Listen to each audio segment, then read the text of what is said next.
believe. Wow.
The junior high district is gonna be at Northport next year. The senior high district is gonna be the year after. You get the junior high and senior high. This senior high district will be at Calico this year.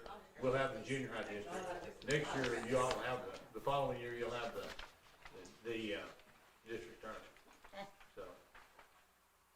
And we don't know where Concord got the district tournament. We haven't found them in rotation or anything else. So this year, we don't know how they end up with it.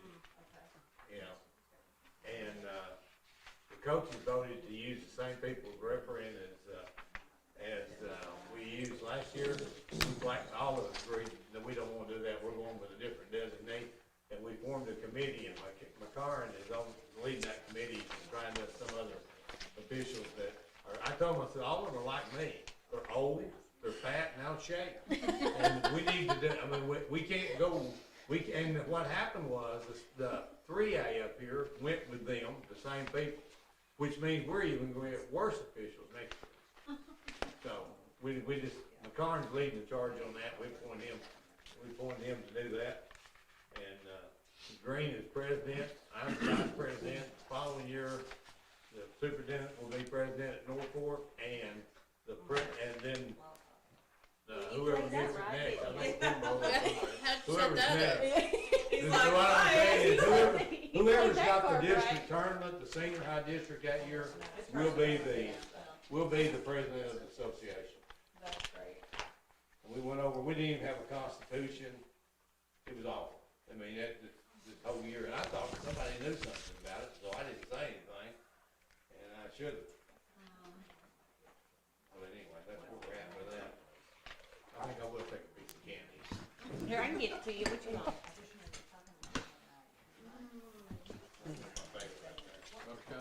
Better not be the red ones. Christmas year round here. Right. How'd Magna go today? I didn't have to do anything with them today. My day's tomorrow and Wednesday. This agenda again. I can't wait. Yeah, I can imagine they probably went through the whole place and looked at that wonderful painting that they was so worried about. And the floors. Right, the floor being waxed. Becky said last night she had to redo half the main hallway and the Oh. floors. Probably because there was Mr. one. Chapman, we probably, these things with, basketball things, I'm gonna ask, Angie to post them on their website or whatever, where the parents can open, they're gonna, each one's gonna. Oh, the dates. The dates on there. Yeah. I can make a graphic if I need to. How are you, Josh? Good, how's it going down there? Okay.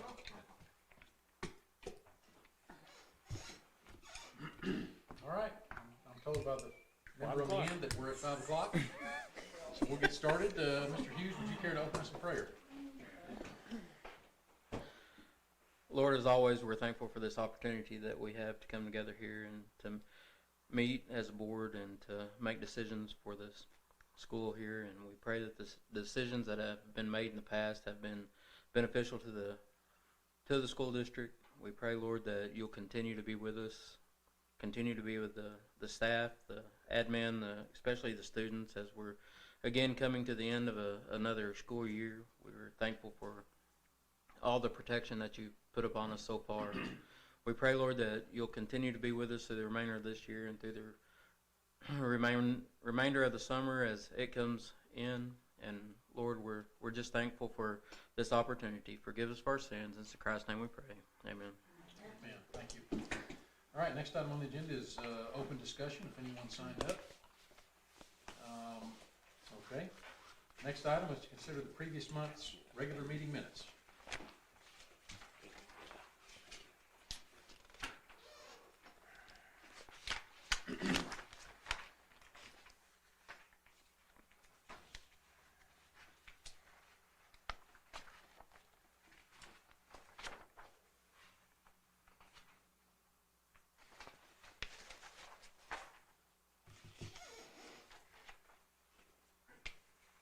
Anybody have any changes?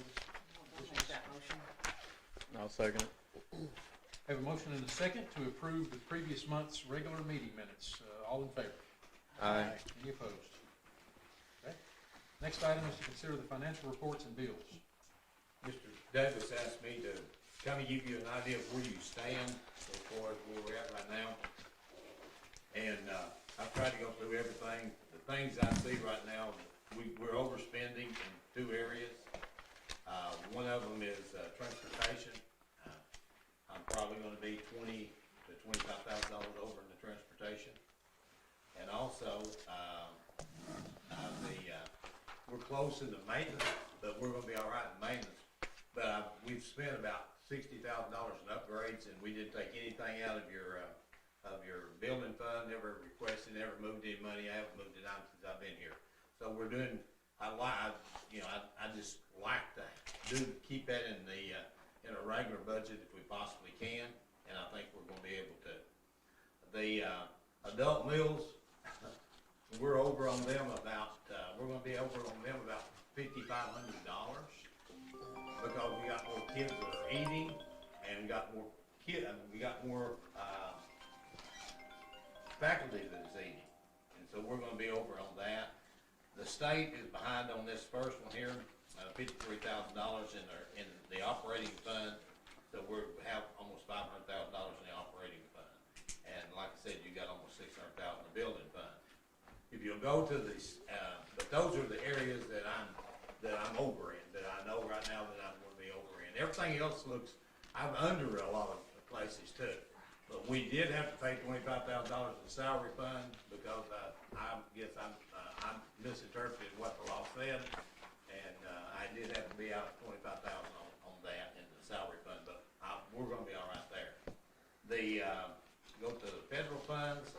Right now, the feds owe us and the HIT grant people owe us $159,804. That's what they haven't reimbursed us, and they're just behind. And ever since the Department of Ed went in, since they done away with the Department of Ed, we've had that problem with them getting the money to us. It seemed like they string it out for a long period of time.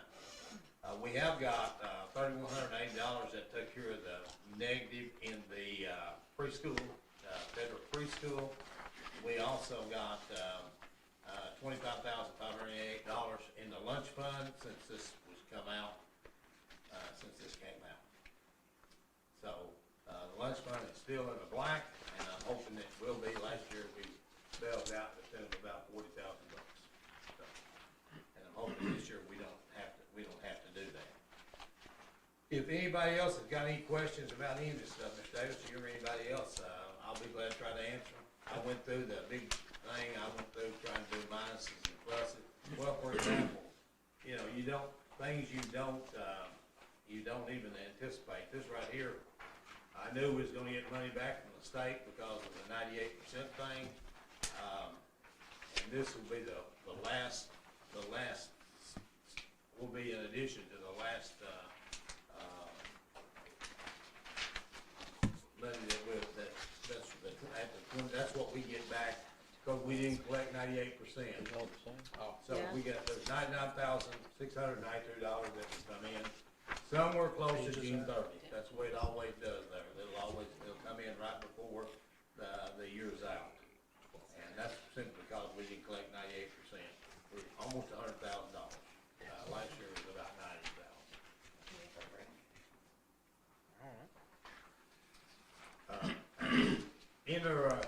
Inter attendance thing, I was surprised today. I just asked you to do this while we're talking about this.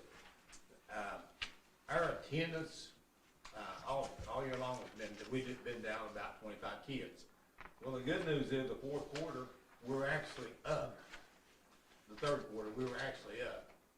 And our third quarter ADM was 444.06. Now, before that, it was 415, so we're still gonna be down 25 kids, but the good news is, we're getting some kids, they're coming back in. Some of them came back in, and some of them were they're new. You said 444? 444 for the third quarter. Right there it is. You'll see it. and that's what the next year financially is based on, third quarter? No, the third quarter average, which is gonna be somewhere around the 432, 433 mark. Okay. So it's gonna be but we're still, you could be dropped back down, but it's not, it's going up. It's on the upward thing. I had Andy run that report for me today. But, anything else on the financial report you want? Yeah, did we have a bus wreck? No, we did have, Dent boys? well, it wasn't a bus wreck. What it was, we had a bus driver to back into a big concrete plant. But we turned that into, I don't know if we've got the money from the insurance or not, but we That's paid gonna be that. my question. We paid that. It's It's on like the them small boys bus. was- It's on the small bus. It's a 13,000. But we had $1,000 deductible on it, so, So we should get that back then? yes, Okay. all except $1,000, Yeah. yes. Okay.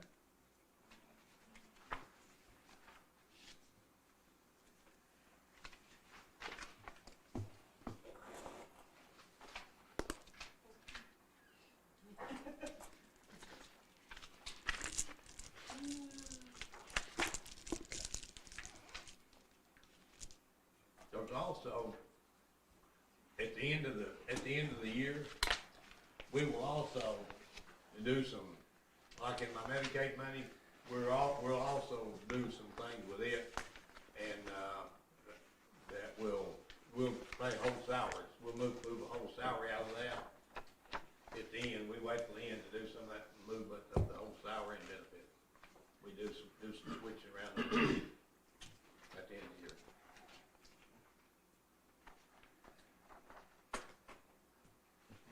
questions about the financials? I'll make that motion. I'll second. Have a motion and a second to approve the financial reports and bills. All in favor? Aye. Aye. Any opposed? Okay. Next item is principals' reports. Ms. Bradbury. So we started our Atlas testing this week. So today was our first day of testing for 3rd through 6th grade students. Next week is kindergarten and first, and then the following week, May 5th and 6th, is our 2nd grade. I'd like to give a kudos to Pam Braun. We had 22 groups testing today in our building. So 22 locations that she had come up with, 22 people to give tests. Because it's not like it used to be where you have your homeroom teachers test and that's it. I think even Karen had to test today, because we have to meet all their accommodations, and so some have one-on-one testing, some there are small group tests. Sometimes teachers just feel a student needs to test in another location. So I know that was a feat for her. That's a lot of maneuvering and adjusting, so kudos to her. And I think she said the rest of the week it's just 21 groups, so the rest of the week is easy. All easy. The rest of the week is easy, I know. So students seemed pumped and excited. We had some, Ms. Jones and I talked to them all Thursday, kind of pumped them up, showed them some prizes that they could win if they were here on time and put forth their effort, and explained that's all we can expect is their best effort. And I saw one on the bus this afternoon that got a Did you? prize, and he was so excited. yeah, they were excited. Yeah. That's awesome. Have you drawn for the headphones? Yeah. Yeah. Not telling. So anyway, so that's our testing update. The 28th of April, I think that's next week. We will have our K3 music program. So that's a Tuesday. Okay. Then the 30th, our 4th through 6th graders will, Mr. Jody heads that up, our fishing derby. And then we get into May. Our 6th grade graduation is May 21st, 9 a.m. in the high school. And, no, backwards. That's in the elementary gym. And then our kindergarten celebration is that same day at 11 at the high school. So, wrapping up the year.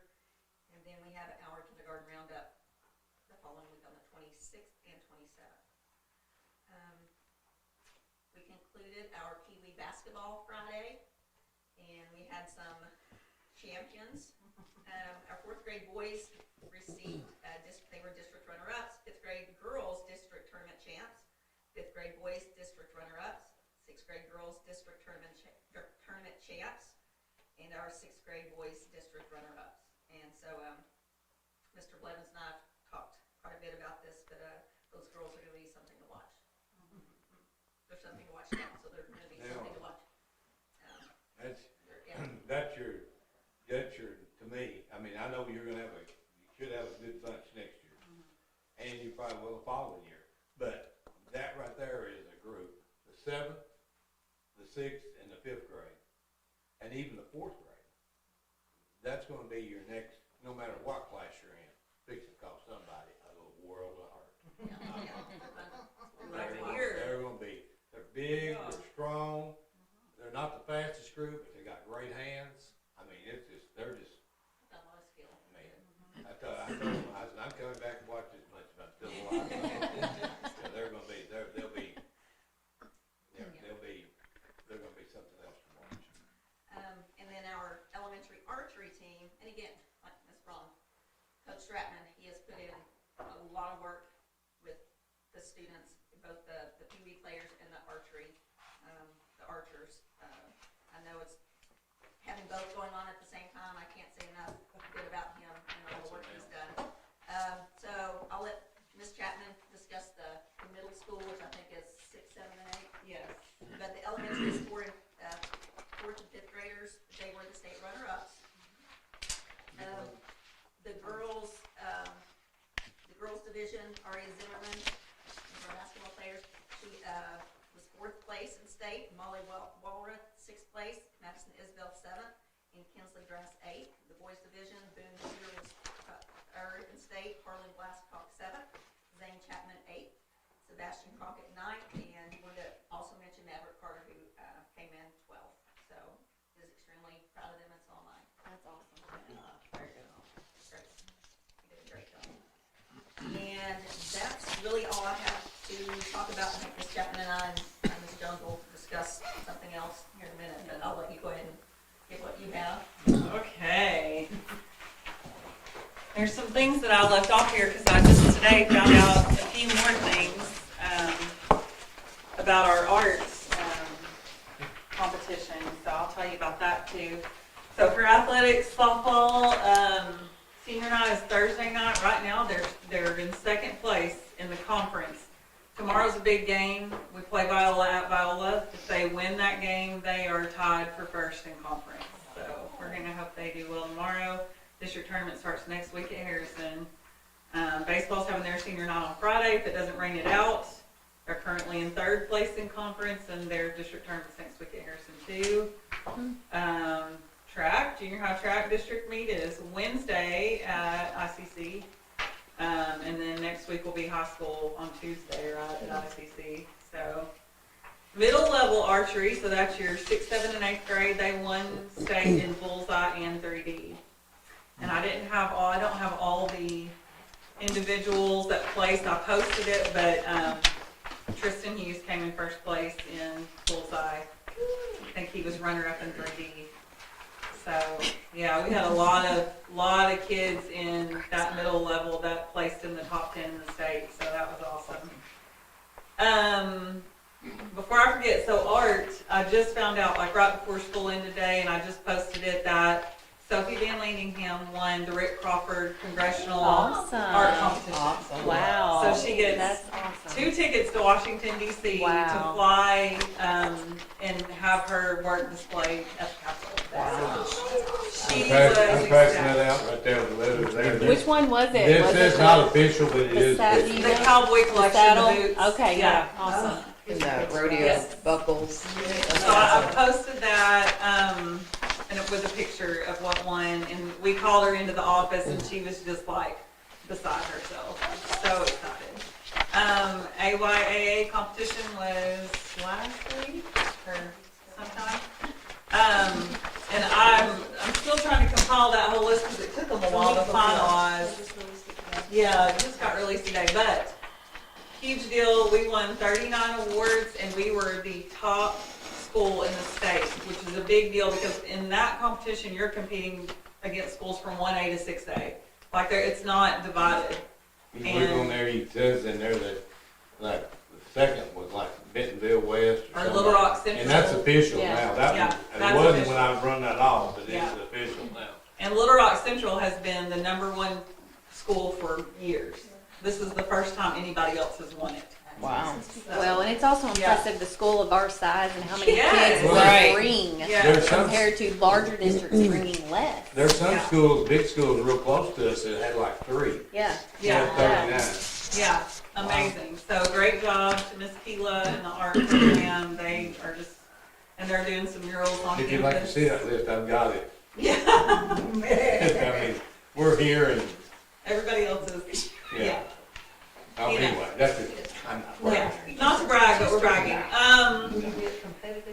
So I think that's most of our competition stuff. I'm gonna give you guys some results in just a minute. Our Atlas testing, we started last Monday for grades 7 through 10, and as promised, the science and math scores came in immediately. Like, same day, we were seeing scores come back. Wow. And by the next day, we had everybody's back in science and math. ELA is taking a little bit longer because some of that writing has to be hand scored, I guess. So those are still kind of trickling in a little bit at a time. And I'll talk to you guys about those results in just a second. Algebra, geometry, and biology tests are next Monday. So we won't have those back until then. Panther Showcase is Friday at 6 o'clock. We have students that are doing all kinds of things. Keela's artwork will be displayed in the lobby, all that. And we'll have some other things going on. We're gonna talk about that next thing, Virtual Academy. This date is not for sure, but we're wanting to have a parent night to talk about merit and distinction diplomas and kind of course options and how those play into merit and distinction diplomas, because I don't think we've really pushed that out there as much as we need to for parents. And on the back, there's just a whole bunch of dates of things that we have coming up. I sent my staff an email yesterday, and I told them we're at that time of the year where it's like the last lap of Mario Kart, and it gets real fast, and people are throwing things at you. You won't understand that unless you play Mario Kart, but it's getting crazy is what I'm saying, and there's a lot happening, so. Okay, test scores. We were gonna hold off on this because we don't have them all back yet, but Mr. Blevins said, no, if we have good news, we wanna hear it. So I was like, okay, let's hear the good news. We'll start with math. Our 7th and 8th graders knocked it out of the park. Kudos to Mallory Thomas. She's our 7th and 8th grade math teacher. So I'm gonna take you through this real quick because I know we got a lot going on tonight. So I won't dwell too much. On the good news, it'll take a lot of time. Yeah, let's see. Okay, so this first page, here, and I'll give this to y'all too. The first page is 7th grade math. So as you can see, we are 64% proficient, which is outstanding. If you look at the state average, I will say this, that's gonna change because not everybody has tested. So you can see there under student count, it says 3,728 students have taken this at the time I ran this report. So that will change. But the next page, I drew in the numbers for you. That just shows you what a jump, this is from the same kids. So this shows you what that same group of students scored last year. They were 36% proficient. They are 64%. That is a huge jump, huge. And when you say proficient, that's just levels 3 and 4. Level 3 and not 4. 2. Yes, So that's end of the year testing. yes, So this end of the year testing. yes, Okay. on the same Okay. group of kids. Okay, okay. The other graphs just show you, it breaks it down into like geometry and measurement. It just breaks it down into the subcategories, but, I mean, I can't say, I don't know that since I've been looking at data, I don't know that I've ever seen that big of a jump in proficiency in 1 year. That's incredible. I mean, there were tears shed in my building last week, you guys, I like bet. happy tears. Was that Should maybe be. me or? It must be the principal, I don't know. I don't see, you know. Seriously, all I can't credit, even count. so. That's awesome. all credit to Mallory. She's fantastic and she's just done an amazing job. This is 8th grade, another fantastic one, and I'm gonna point out something on this 8th grade that's another thing that I don't know that I've ever seen this since I've been looking at data. But if you look at that top, if you look at our school, we have 0 kids who scored a level 1. Wow. 0. I don't know that I've ever seen that. And we had 27 kids that tested. 52% proficient. If you look at the second page, same group of kids last year, 41% were proficient. This year, 52% of them are proficient. So again, big jump in proficiency. And then of course, what we start looking at is individual students, because we get measured on proficiency and how many met their growth target. And in these two, a lot of kids met their growth target. And Mallory's already got her spreadsheet updated where it shows how many kids met their growth target. And I don't have those numbers for y'all, but, and I do the same thing. I have my own little notebook and I'm writing down everybody's scores, and many of our kids met their growth target in 7th and 8th grade math. So just thrilled about those results. Science, also happy tears over the science. I mean, literally, like we were all running down the hall when these came in. People were crying. Yes, our teachers were literally in tears. No, I because wasn't crying. I was. I couldn't read the charts at first. I thought somebody had a gun or something in the building. It wasn't. It was really good. I kept going, wait a minute, is this really what I think it is? Like, are we sure these are final? Like, I don't want to celebrate, but, so again, 58% proficient in 7th grade science, and you can see the state average is 35%. Second page, this same group last year when they were in 6th grade, 47% were proficient. This year, 58%. So, phenomenal growth.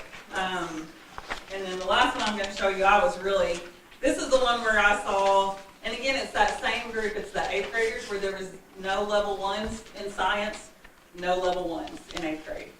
Wow. So just a great group of kids, tested really well.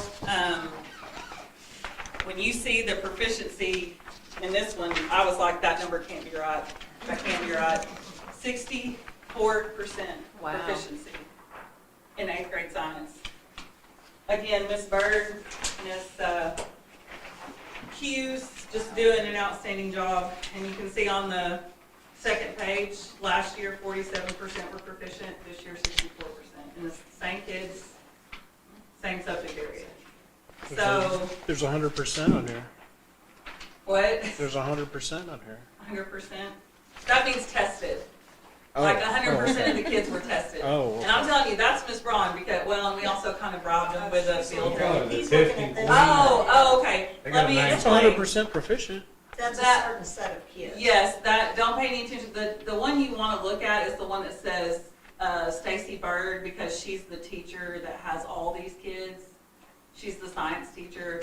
Those are just, like Miss Maple has some of those kids rostered to her for a class, probably for It algebra. says algebra. Yeah, so it's, yeah, don't pay attention to She was that. the one that was really crying, wasn't she? Yeah, Stacy Bird was emotional. She was extremely happy. So, yeah, it was a good week last week. Yeah, let's keep it going. Yes, I mean, I just was like, yeah, running down the halls, being like, have you seen this? Yes. And they're like, yes, we saw it. That's 'cause they awesome. were- We can get them back so fast. Oh, too. man, That's yeah. I amazing. was amazed. Like I said, the only ones that are taking a little bit longer is ELA, and a lot of them came back immediately, but then you have like 7 or 8 that didn't come back, and we're like, okay, and they're just trickling in, it's just the Mhm. writing that's slowing it down, Well, but, they did tell us that that helps them calibrate the AI grading, so they pull about, 15%, she said. yeah, 10 to 15% The state. overall of the state. They pull those to hand grade them to double check against the AI grading, so, yeah. and it takes a little longer.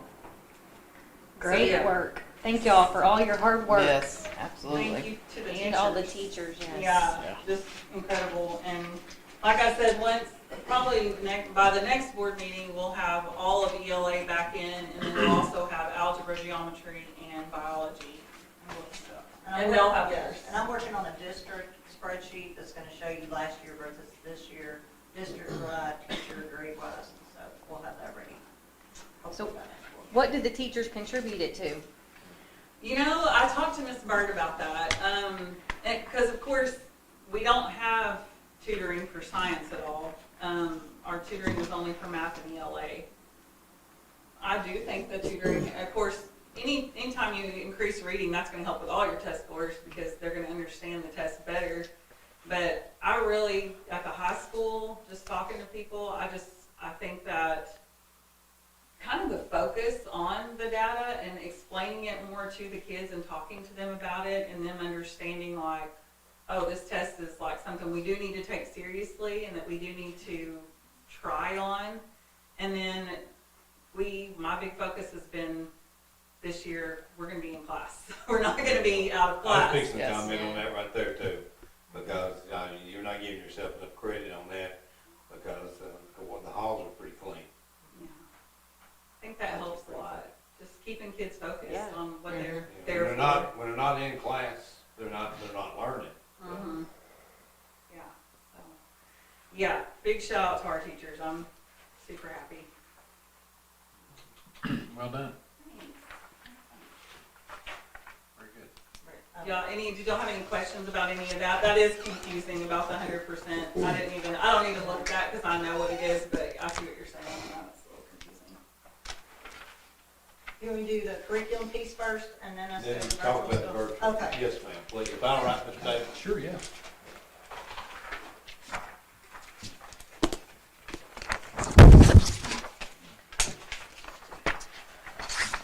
I can tell it was Easter Thank when I you. was working on this. Yeah, you probably don't have to do. I don't care about that. So, and I have shared this with you also, this is nothing with you, but not that this is necessarily something the board has to worry about or be concerned about or vote on, But this is a curriculum overview. I started back at the first of the year.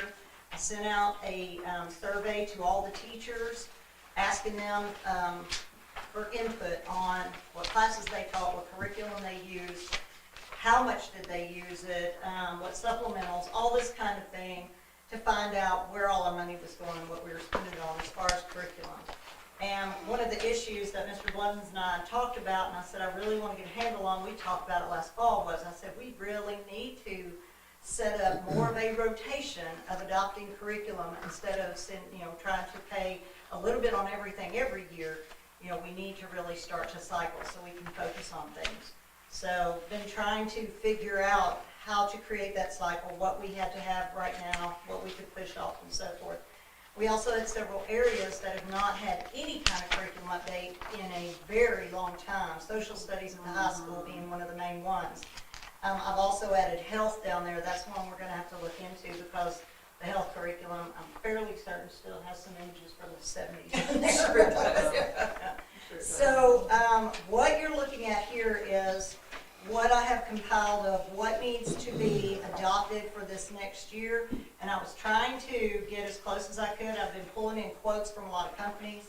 This is after reviewing curriculum. I've ordered in samples. I've given it to teachers. Teachers have gone through it. They've discussed it together. And they've determined which ones they thought met their standards the best, especially for high school social studies.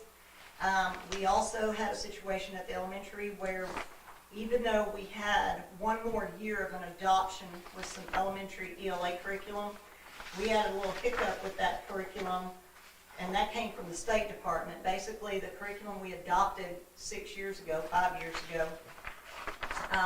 they weren't completely truthful about their adoption and what they did or did not do.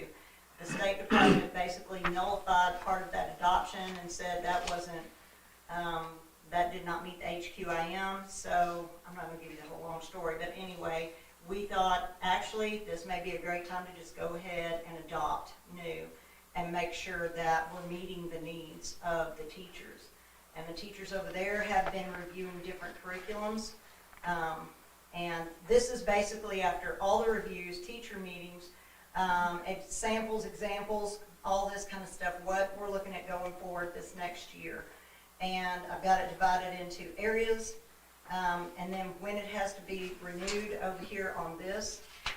And I told Mr. Blevins, I felt like after everything I was looking at, it was probably going to be around $100,000 curriculum adoption. And right now I'm at 110. Most of this is with PD that'll come with it. And then on the second page, you have the supplementals that we use. And it's broken down for you what it's used for, what grades it's used in. The reason that Edmentum is in yellow, you'll see it on the second page, that is something that is probably going to be removed. That's something we're looking at, but that'll come when we talk to you about virtual school. So that could possibly be deducted from our supplemental needs. So all of this comes out of our general funds. Most of it supplemental, some of that can be taken out of federal funds in certain areas if we have the money. ESA. Yeah. The problem is, everybody thinks it's what it was before.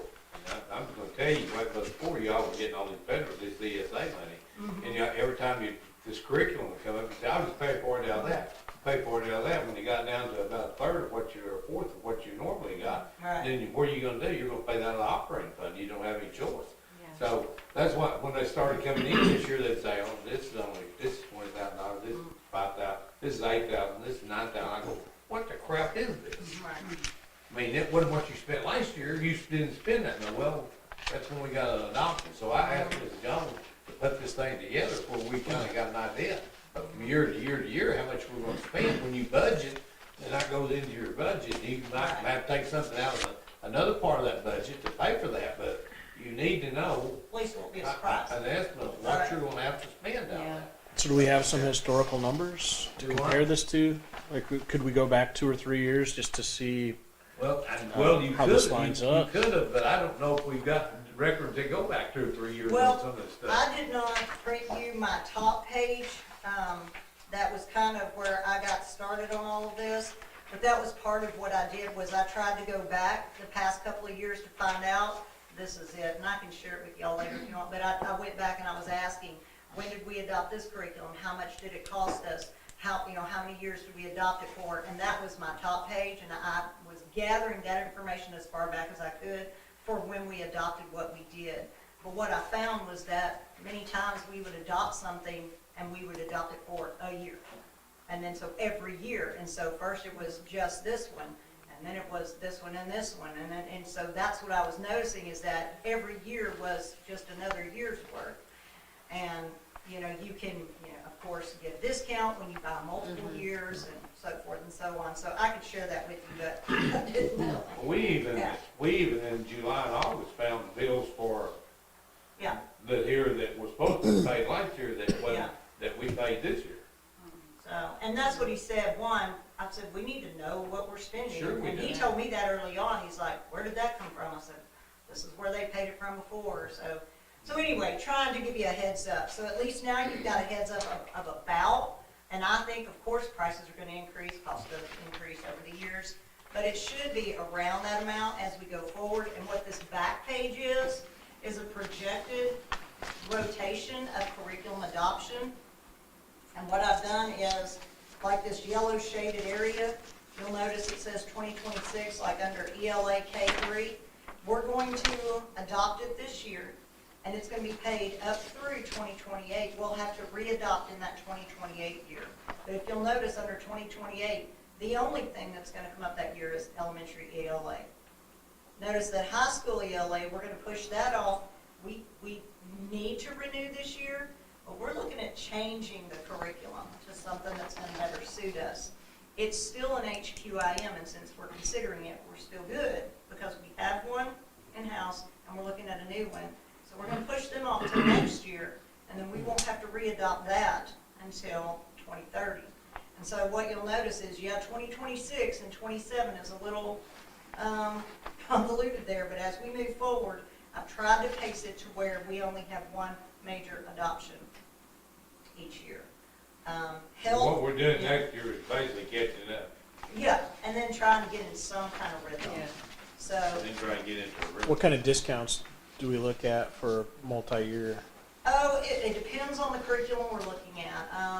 If it's a hardback book or it's a digital and it's a, consumable text, it just depends as far as the discount. But I can tell you, like, for 1 year of one particular, it was gonna be like $34,000 just for 1 year. If I stretched it to 5 years, it was only gonna cost us 50. Yeah. Instead of 30,000 Oh, wow. each year. That's Huge. huge. Yeah, So you paid not to do that. 5,000 for, Wow. 5 years. And so, Wow. That is crazy. so, I mean, really nobody, I haven't, like I said, I haven't looked at, let's see, all the stuff started coming in, and, I looked what they spent last year, and even the year before, to throw a number out there, and add about 5% to it, and then all the stuff kept coming in, kept coming in, I said, where the crap's all this coming from? And that's when we started talking about, the principal and I, and Ms. Jones started talking about it. I said, I need to know kind of what we're gonna spend. I gotta put a number on that thing. I gotta put a number on it. The only downfall, That's what I've asked her to do, and that's what she's done. so I know, like, we get the samples in and everything looks great, but what if we get it and then decide, oh gosh, this is not what we thought it was, and we've committed now 5 years to this? right. Can And we that's get why out I of that? told them, once you've committed to that arrangement, you bought that subscription. It's kind of like where we were with the elementary. We bought it for 6 years. Yeah. Now, one of the things that I was trying to get from the State Department, and I hope they're not listening, but they, it's hard to get them to answer you back on some of this stuff, was if we adopt it and it's an HQIM when we adopt it, then it's got to be, okay for us to adopt it for that period of time and not be in trouble if something happens, kind of like it was with this ELA curriculum that we purchased. And they can't hold us liable or, hold us at fault. If they've approved it and we've adopted what they've approved at the time, then Should be grandfathered Right, in, kind of. right. So, and if we need to adjust it, it was just as many areas of curriculum that you are responsible for, the main ones, math, science, ELA, both here and high school, and social studies. And, I have to tell you, the lower grades in social studies, they actually have nothing but a monthly, if they subscribe to a monthly little newsletter, almost like, you know, Just create your own. Scholastic. So they're not really getting anything, but some of these, when we adopt them, they're adopted hardback versions, like social studies for the most part. You know, they may be good. We may come to a year where they're like, no, we're still good, just, you know, so. And then if they change the standards. Yeah, Now, Right. that's, Yeah. that's the issue sometimes. Yeah. Ms. Jones, the text companies that are listed here, Yes, you mentioned HQIM. Does that essentially mean that those particular curriculums meet the state standards? yes. Okay. And all of these that you see listed, those are the curriculum companies they're coming from, and of course, they've all been checked. And we didn't sample anything that wasn't on the list already. So everything on this list is HQIM? Now, I will say social studies is not because there's no such thing as HQIM social studies materials. Mainly it's They're not math and tested. ELA. Oh. Science, they're just starting, so they really don't have a lot out there. They've got one science curriculum that they've vetted so far, but it's only for a couple of grade levels, so. So is it the text company that has determined that they meet the state standards? No, the state has to determine that Okay. the company meets They the vet all standards, these. yeah, companies. So you can go to the state, they've got a comprehensive Yes, list of the different yes. curriculums that meet the standards. yes. And when we adopted the ELA one 5 years, Yeah, 5, 6 years ago, yeah. there were very few on that list. Are you happy with the ones that, Yes, and like I said, it wasn't just me, I looked over them all first, and then I looked at everything that was available and immediately got rid of some because I knew they didn't suit us at all. And then I got down to the ones I thought really were applicable to what those different teachers needed. And then I sent them the digital samples. From there, I said, what actual samples do you want? I'll order those. Got them out to them as soon as possible, and they've had time to do both digital and, you know, if they took the time to do it. And these are the ones that they said, it really looks like it meets our curriculum. And some of these we have already been using. Oh, yeah, yeah. Elevate aren't all new, Science, Reveal Math, those things, but the new The ones that ELA. we're getting ready to adopt, the ELA and the social studies, yeah. But yes, all of them are under the HQIM. do you have any of these particular curriculums that half the teachers might not like and the other half might like, or anything, or are they mostly on the same page with all? They are, as far as I've been to, all of them are on the same page.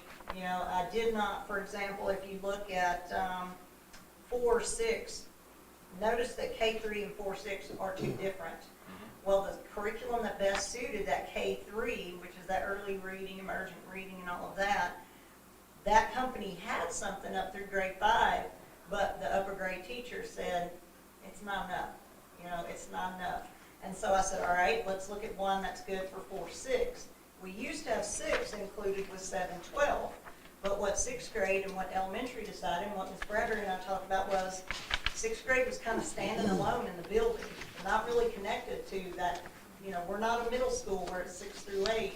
So she, you know, said, I think it'd be better if we could find something that 4, 5, 6 kind of transition through, but that also worked with what we're doing over there. So we started looking, I started looking at curriculums to do that. And when I found a couple, I then sent them to upper level hallway and, you know, had a teacher look there, so.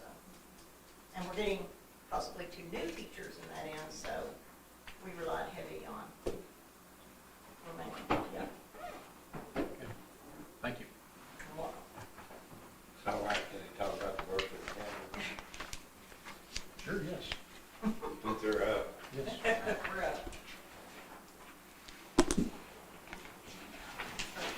Do you have the K6 one? Yes. Give you guys this.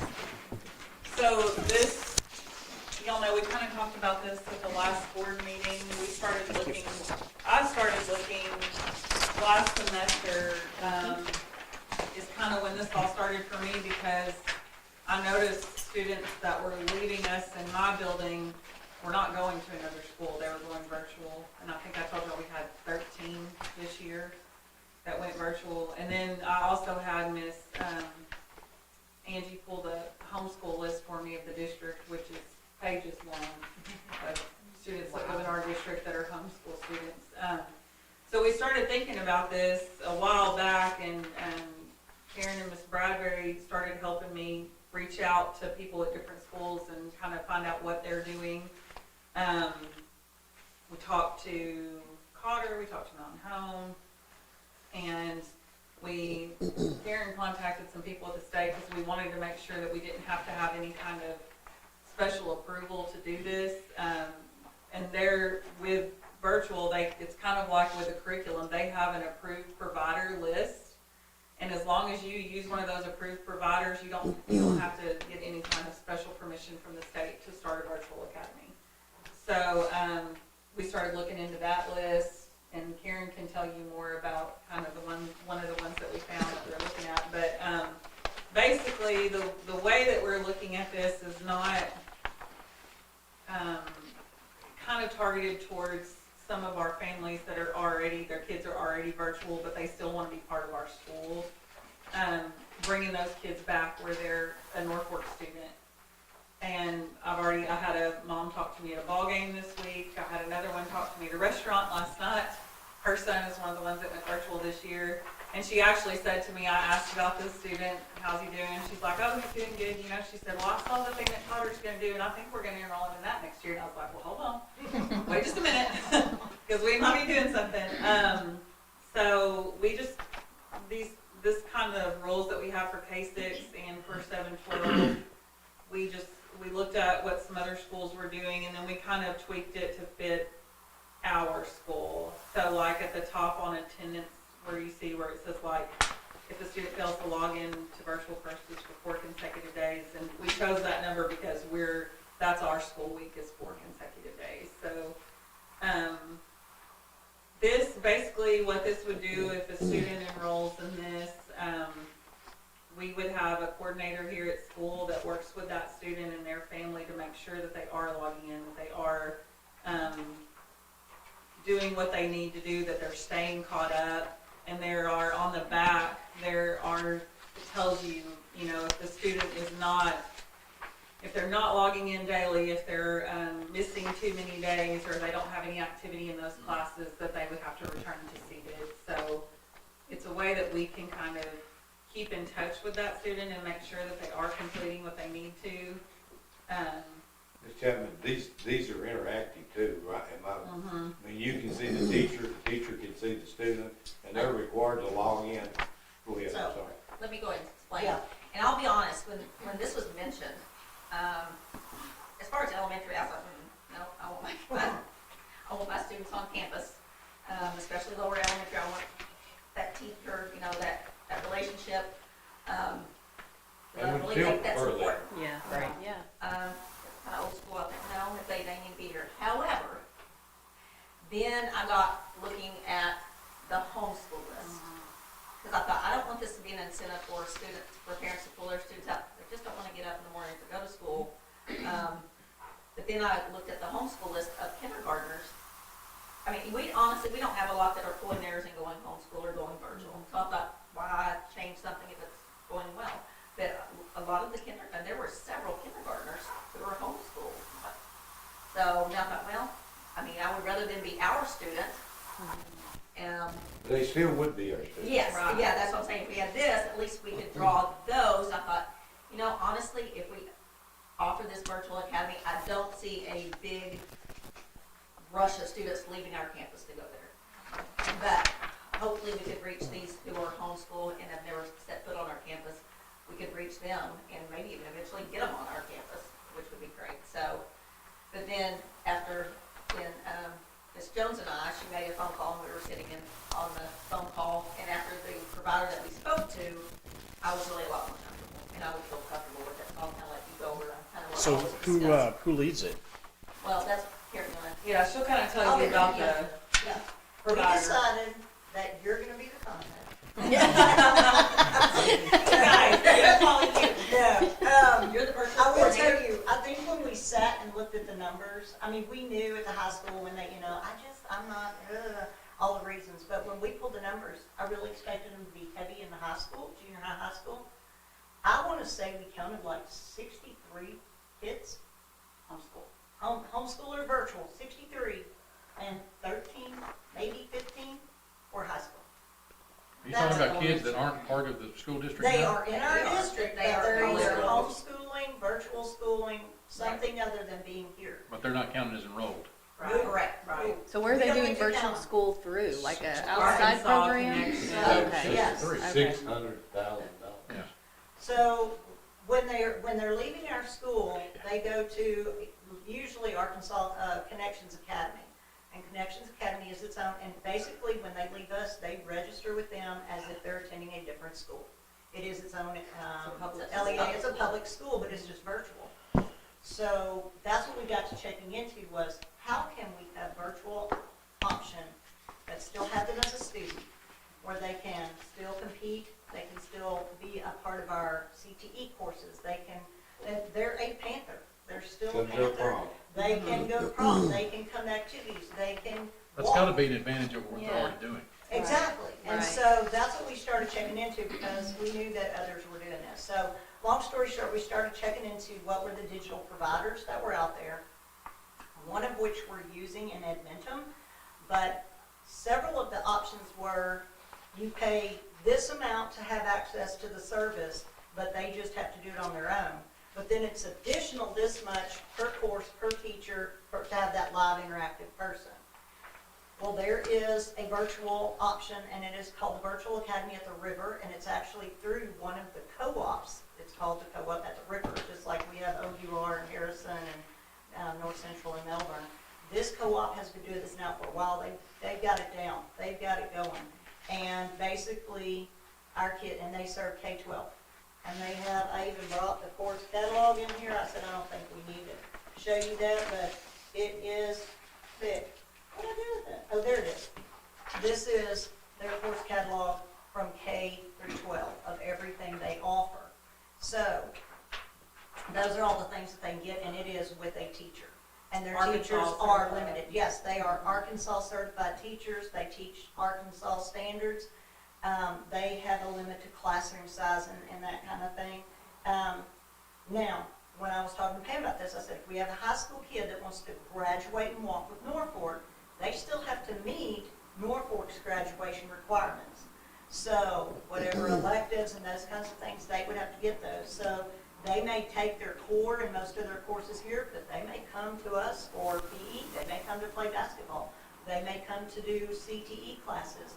They may do this, but this is still Panther Virtual Academy. And even though it's through this academy, she said, you don't have to use our name anywhere. She said, it's your academy. We just provide the instructors. That's it, basically. Do you need to? So- Do you have to have high speed internet? You do have to have the high-speed internet and the connection, but that is something that they have to have if they're doing Arkansas Connections or any other. So if they're doing virtual school at home, they They already already have have to have those options. And some of, those teachers aren't necessarily from Arkansas. She said all of Yeah. their teachers have been brick and mortar teachers in Arkansas before they got hired to be here. They also offer special education. So you pay a little bit extra. If that kid wants to go fully virtual and they have an IEP, we just pay a little bit more and they handle the IEP. The way this works is you pay per slot. And so they're roughly $2,500 for a kid for the year, okay? They can go fully virtual, and that's what we pay for that. Now, if they're a special ed kid, we pay a little bit more, and they handle the IEP, they handle their accommodations via online. They still have to come to us for testing, so they have to come anytime we have our interim test and our, So we still get the full funding. yes. Yes, we did check on that. Yes, and matter We of did. fact, I tried to email, Mr. Flemons, I said, I tried to email the people that it told me to email, and it kept coming back undeliverable. So I just emailed Oliva's deputy secretary, and I said, she got back to me. Yeah, I was like, I'm tired of messing around, so they answered me. But yes, and I got that answer that yes, it's fully funded. So over 8,000 per student funding we would get, and this program costs 2,500 per student. Well, roughly, yeah. And like I said, it depends on but that allows us to also provide those things. for them Yeah, to the come testing home. and so forth. I mean, there's Yeah. cost associated with all that stuff. Exactly. But, you know, the fact that they still get to be Panther and they're still Yeah. part of Norfolk School. And they Zoom with their teachers, like they have that live interaction. Yes. It's not just, some of the other programs we looked at, it wasn't like that. It was more like what we do for credit recovery, where they can just log in and do the lessons. With this, But they can have do some- credit recovery in this too, can't Yes, they? credit recovery is one of the things they offer, that, you know, if we have a student that needs that. But here was, and we also, you know, met with Ms. Braun and talked to her about her side of it. You know, we have students that are at the high school in person, and sometimes they need something, they just need one class virtually because we don't offer it. This is just for somebody going fully virtual. This is not for a one class at a time. We would probably still use Virtual Arkansas for those single classes options that we need. It's more cost effective. Right, and it provides what they need, they're right here. And we would still be doing concurrent credit and things either through ASU and H, I and think then we're going all, yeah. pretty much, and Ozarka. Yeah. So all of that, but this is not additional, you know, this is not an additional cost to us. You know, that's what we kept looking at. Whereas these other programs, like Admentum, we pay a cost, and it's minimal when you look at how many kids we put through it. And we're trying to decide, do we still need it for what we've used it for here, or could we better serve them another way? But we're like, this is a way for those kids who feel like this is the option for them, you know, to still be part of us. Has anyone reached out to the potential 63 Not yet. families? I've talked to those couple, and one of those, their kids are already playing sports with us, because that's the other thing is, even if they're enrolled in a virtual academy right now, we still have to allow them to play sports if they want to, or participate in anything like that if they live in our district. And so, it's, to me, it's a better deal if we can actually get that full funding for them and call them our student, and, you know, they can still do those things. Well, and for them to, yeah, be able to do other classes and prom and all those Yeah. other important things for kids. Right. Walk at graduation, because that was something that's come up recently. These kids, because they're meeting our graduation requirements, not someone else's, they would be able to walk at graduation. What do you think would be a realistic goal of how many of those 63 current I students we said, could man, pull? if half came back, if half. Yes. If you I got- still think if you that's got a a big third of number, them. I but, think, I think that's realistic. I think they're probably realistic, you're looking maybe 20 yeah. first year. About a third. And if it goes, then maybe more than that. Right. So what other schools in the area use that program? Potter is Potter, using that's it, what Mountain they want to Home use. uses this for their K-6, Mhm. but we've also been talking to them a lot about what they use for their high school, and what they've been using, which is one of the ones we were looking into to possibly offer to our students. Now, I'm talking to the one who, their virtual facilitator, not real happy with that particular one, and talking about going back to Virtual Arkansas. But Yeah. I said, if nothing else, we could try this for year one and see how it goes, especially, you know, upper grades or all grade levels. And I said, if we realize at the end of next year we need to make a switch, okay, but it's a good place to start. So it's a And one-year commitment is all you're committed to? I Or- think you just sign like an Okay. MOU with them or whatever, that's it, and just say that, yes, we want to use them, and there'll be some paperwork that we'll need to sign. No minimum numbers that we, I mean, we could be one student or. Okay. Well, the other thing They're is, transferable, right, also. yeah, and they are transferable slots, so if we have somebody who starts a slot at the beginning of the year, and then by October or whatever, they say, you know what, I really want to be in school, and they Or drop. we feel they virtual, need to be in school. Yeah, or we have to bring And them then back. they come back live or in person, that spot is then transferable. So we haven't wasted that money, then somebody else that wants to go into that slot can move in and just fill it from the rest of the year. The So, other- I'm so who monitors the criteria? Well, it'll be the Once a student- principals and, okay. yeah, and then the virtual facilitator. Yeah. That, the company she's talking about, they will communicate with us. Like in our building, we already have a virtual person that does our, you know, he's in the lab and he does the Admentum classes. The kids go in there for their Admentum classes or their virtual Arkansas classes. So he would be kind of the point of contact in my building. And then, you know, if it's a situation where we might need to bring a kid back, that would be a meeting that So I the would virtual have. facilitator, is that our employee or is it Yes. theirs? That's our employee, but he's already here. In my building, it's Coach Garrett, because he's already in that virtual room. But they send us everything, they send us the Yes. progress report, their attendance, their daily attendance, and we get all that. He's kind of the liaison, I guess Yeah, you'd they say. send you attendance, like if They this, send they you don't, everything. if they don't sign in at 8 o'clock, they're marked absent, and they send you the attendance. Yeah, there's a lot more accountability with this than some of the other things that we've seen. One of the other options for the upper levels that I like is they have what's called a flex option. The fully virtual, I think, they call it, it's got a name, but anyway, those have set times. She gave me an example. A kindergartner may go from 8 to 8:30 and have English, and then they would have a 30-minute break before they were to come back into another classroom. 9 to 9:30, they may have the meeting with their math teacher. Now, there's still work to be done that they can do with their guardian parent on the server, but that face-to-face class time, probably about 20 to 30 minutes. And they never put them back to back for the littles. And she said 9 to 9:30 might be math, and then 10 to 10:30 might be social studies, and 11 to 11:30 might be science. And they would be done with that instruction by about noon. Now, they still have work to do on the website. But she said a lot of the uppers like to go for, the upper grades like to do what they call their flex, where they get to kind of be flexible. They're not in there every single day. They might take several classes on 2 days. And I said, well, that would be great, because then those kids that did want to go to like ASUMH Tech Center and things like that, they could schedule theirs accordingly and say, I can only have classes from noon to 3. Sort of like a college. Yeah. Yeah. And that's how a lot of our virtual Arkansas classes are working right now. You know, our students that are taking those classes, they might have one Zoom a week with that instructor, and then they have work outside of that they're doing. But it's more flexible. It's not every day at 9 o'clock you have to be logged into a Zoom. It's, yeah.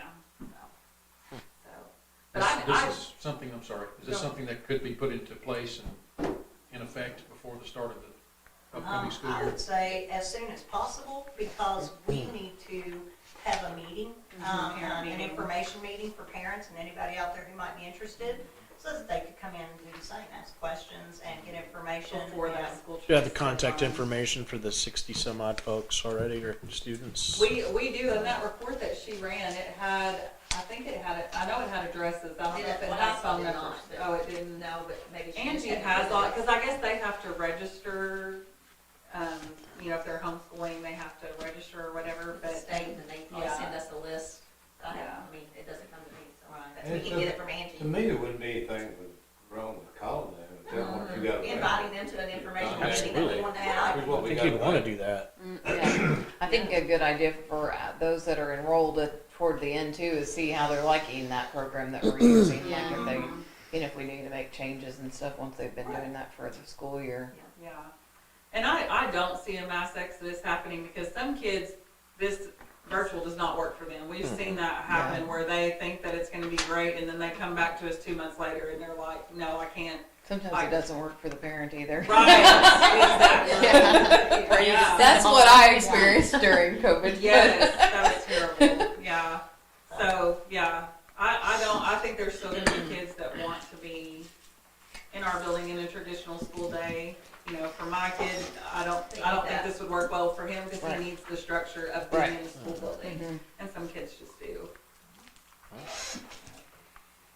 want to take action on this tonight? I would like for y'all to, because what that does, that gives us more time to, advertise it, get out on our website. I guess we can put, stuff like that, you know, tell them what's available, advertise it to our parents. This And lady, they're gonna call me to, the paper's gonna, I guarantee the radio and the paper both gonna call me tomorrow. So, I hey, mean, this lady said that she could also send us some things to push out if we decided to go with them. She said, I can send you some things to put out there in the media to get this. And she said, you put your name on it. What's gonna be the name of your academy? And that's why we went with Pam. I've also got off on school choice ads. I haven't got any after school, and they've been bugging me about that. I said, after the board meeting on the 20th, then I'll be able to, I'll know what I need in my school choice ad. Is this something that we could build into the new website as well? I would think so. I would think if they're, you know, if they're registered with us as a student, then they would be registered for that, service. So everything that we push out, those They're one parents of our would get. students. Yeah. They're on our roster. our eSchool. Mhm. They have a school email address and everything, yeah. I mean, they've got all the benefits, and of course, Yeah. with the feed program, Yes, they could be you know, part they'd of have that. the access to the feed program, you know. Summer, yeah. If they wanna come go to school with us part of the day and through lunch, then there's no charge for that either, so. A lot of benefits. A lot of benefits. Not to segue away from this because it's good discussion and it sounds like a no-brainer to me to move forward, but what is the status of the website, the new website?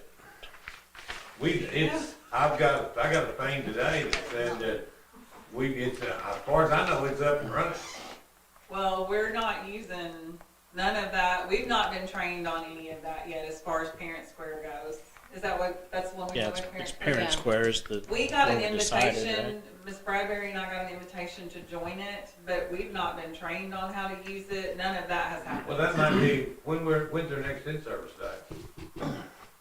But Mark has to get. August? Well, I thought the Parent Square was responsible for providing that training to y'all. They to are, we get just up and haven't running. been informed of when that's gonna happen or. I can bet you that tomorrow. Yeah, that needs to be. We done need to next get year. that in place, in my Absolutely. opinion. This summer. I've been getting the thing that said how many people used it, 0 people used it. Cause it Because hasn't they hadn't been been I pushed out out. get a there. weekly report, says 0 people use it, 0 students use it. It hasn't been pushed Nobody knows out. about Okay, Yeah, it, no one. I can take care of that. and there hasn't been any training on it, so we won't be able to use it until we get trained on We it. know what to do with it. Yeah. Yeah, because it looked like it was really good with the forms and stuff that Yes. the parents have to Yeah, sign at the yeah. beginning of the school year, like all that could be done digitally, and that would be awesome to It could have. be, it could be a big benefit to, Yeah, yeah. facilitate this whole, Yes, the yes, whole Sure. process. That would be very helpful. yeah. Okay, Well, I'll make the motion on the virtual academy. What's the motion? Pass it. Okay, To roll it. proceed, I'll second it. all right, we have a motion and a second to get our Panther Virtual Academy up and off the ground and running. So, any final questions or thoughts? All in favor? aye. Any opposed? All right, very good. That's exciting. Okay, so back up to item number 7. Thanks, Greg. I'm sorry about that. That's okay. I just thought since they were up, it'd be a good time to discuss that. Next item is to consider the 26-27 school year calendar.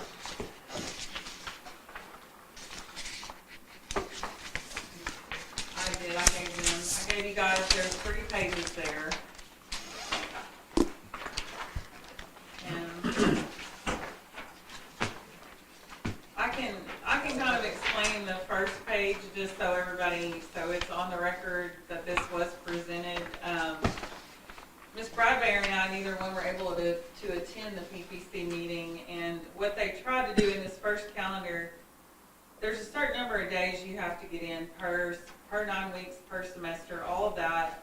They tried to put more days into the fall semester, and they had enough days that the teachers on PBC thought that we could use Thursdays as an emergency day. So basically, if we didn't get any snow days, that we wouldn't have to go to school those days, but we can't do that because we're a 4-day school week. Right.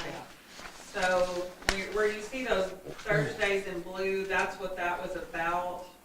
But like I said, Ms. Bradbury and I, neither one were there to say, we can't do that. So do you know the reasoning for the attempt to try to do that? Well, they just thought if we had in the number of days we're supposed to have, so like if you look, they put in a couple of Fridays in the fall as school days. And they thought if we had the number of days in that we were supposed to have, that we could do that. But Well, and it looks like it's going a week later. yes, yeah, so they added a couple of Fridays and then they added time at the end of the year. Yeah. And then they put those Thursdays as emergency days, but since we're considered a 4-day school week, Monday we to almost Thursday. always get snow, but if we didn't, and we would only be in school 3 days that week, and we Right. can't do that. Right. Well, I want to be open-minded here. I'm Yeah, trying to understand how we could use an already scheduled day as an emergency day. yeah. We didn't understand that. We didn't that understand what either. they're What proposing? I think happened is in their mind, they were like, oh, as long as we get the days in, Okay, yeah. count wise. Yeah. But I don't, So what's the process for the whole decision on the calendar? So the PPC comes up with a recommendation, and then it goes out to the teachers based on options, and they vote on options. that's how it 'Cause- has worked the last couple of years, and I'll kind of, it doesn't have to be voted on, but I'll tell you kind of how that all started. When the state got rid of AMI days, a few years back, how many years has that been? 4 years, something like that. You know, we used to have AMI days, so you didn't have to build emergency days into your calendar. Well, then they got rid of those AMI days. So then you had to build emergency days in, and that's where it kind of came up that, hey, we have some options here of where those days could go. And that's where the voting started, but we're not required to send it out for a vote. Well, I mean, but part of the issue there also is, and I think it sort of happened, right? So they came up with recommendations, put it out to the teachers to vote, and then it came to the board. Yeah, And then we decided to have some input, and then, the teachers, the feedback from teachers is, why are we voting on this? Because Yeah. it's gonna change, yeah. or it could change.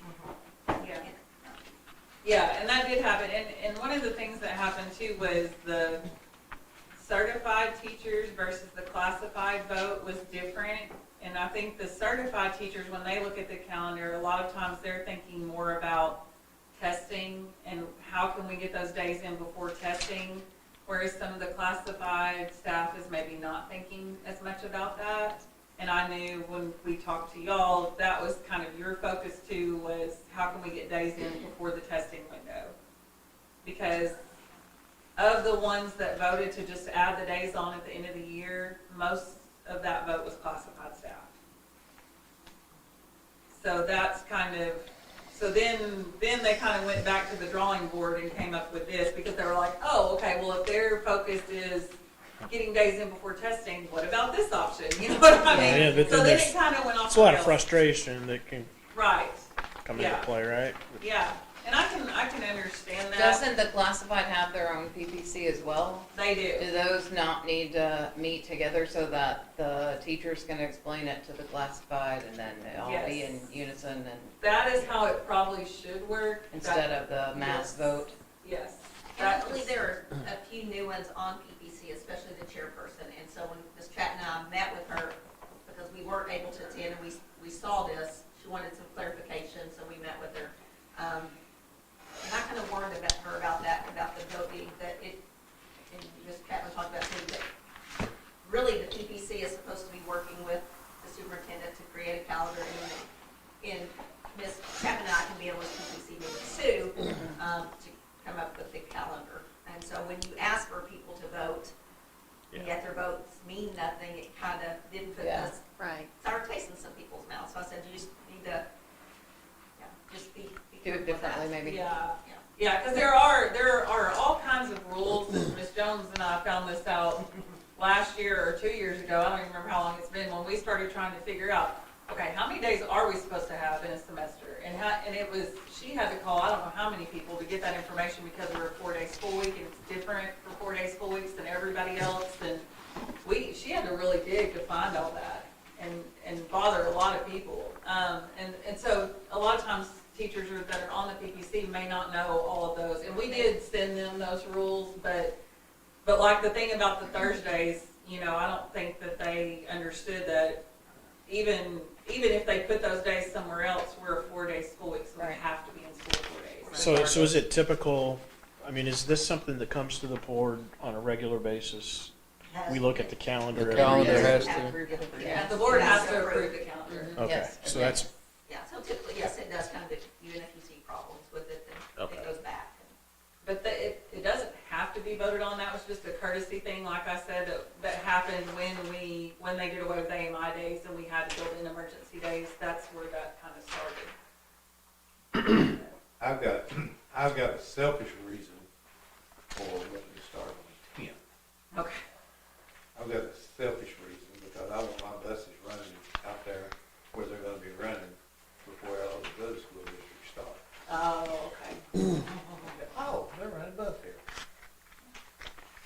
Well, and I'll just tell you from our perspective, our only concern with that is, if you look on Mr. Levin's option, our last day of school is May the 13th. Next year, That's a testing thing, yes, that's a testing thing, but at the same time, it still gives you plenty of time, in my opinion, to make up the test. yeah, so just so y'all know, and I think we discussed this before, the Atlas testing window next year is later. So it does not start until April the 26th.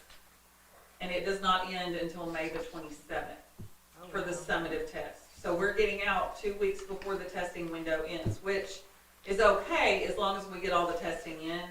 And I think all the initial testing, that won't be a problem. It's the makeup testing where you might have just, Now, this year, depending, Pam's really good at getting she's people. really good, and I think she had like 3, didn't she? She tell me like. In my building, yes, we kind of bribed our kids and told them that if they didn't miss any days during testing, that they would get to go to our field day, and that seemed to work because they showed up. I think we only had 3 that had to make up, like Right. you said, but, and I don't know about elementary, if y'all I had. think we had one absent. It- That's but- What today was that? But my thing is that, I'm gonna be here anyway. Right, I mean, I'm gonna be here anyway. So I'm not, it's not a selfish thing for me. right. It's just I would like to see my buses out there a couple of days before these other school districts start. And it still fits in the windows, and it still gives you 5 days to, those 5 days on Friday to make up, Mhm. if you need to. And who says we're not gonna have 7 or 8 days of bad That's weather? right. Right. That was the We question I might was be, gonna ask. we might be way in past the 13th of, Yeah, if you get more than 5 days, then you really have to tack them on at the end. yeah. So I mean, I feel like, Yeah. Is there any benefit to the students only going 2 days that first week of school? Sometimes I know that's rough, going a full week Yes. that first week. but you're off on But- Friday, you go, Yeah. thank God. We like starting in the middle of the week because it gives, usually what happens, at least at the hospital I know, is the kids go to their classes for those couple of days and they get their supply list and all that, and then they have the weekend if they need to purchase anything for a class. Couldn't the supply list be posted on our website? Yeah, and we do that. We do post it ahead of time. But it just, I don't know, sometimes that transition back into school is a little rough, and that's the last couple of years we've done it where we start in the middle of the week and we just have 2 days and then we get a break. But yeah, and the only difference between his and ours was that. 2 days. The 2 days at the beginning and 2 days at the end, where we would end on May 18th. That was the only 18th. difference. Mm. So, So fitting the testing in before the window, is that, you're mainly concerned about those that are absent during testing and making them up? So on your calendar, it's going last day to the 18th. Those last couple of days to allow for the fitting in of those students is only for those who were essentially absent during testing. right, yeah. And like she was saying, we also, which we may have to rethink how we do it, usually at the hospital, we have those semester tests at the end. But if we're having Atlas test those, we can't do Atlas testing and semester testing at the same time. That wouldn't be good for kids. So we might just have to rethink how we do semester tests if we're still Atlas testing those last couple weeks of school. Well, it would be of an incentive to students if, you say you need to test by this date. If you don't, You're gonna have to. although the school's not open, you're coming. Yes, and we can do that. We can say you have to come. Now, I don't know. I mean, the kids that ride the bus and stuff, their parents would Well, have to look- figure out a way to get them here. But Well, that's not necessarily true either, because if you know that you've got 5 kids out there and you know where they live already, then you just go pick those 5 up, make Yeah. a time call them, say you're gonna be in, I'm gonna pick you up. You can do that. I don't have really a problem. The 2 days, if the 2 days either way, I don't really have a problem with either one of them. I don't either.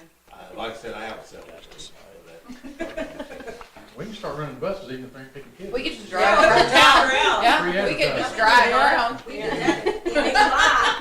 Right. Or there has With those a banner. popsicles or something, place Yeah. them One out. year- Ice cream truck.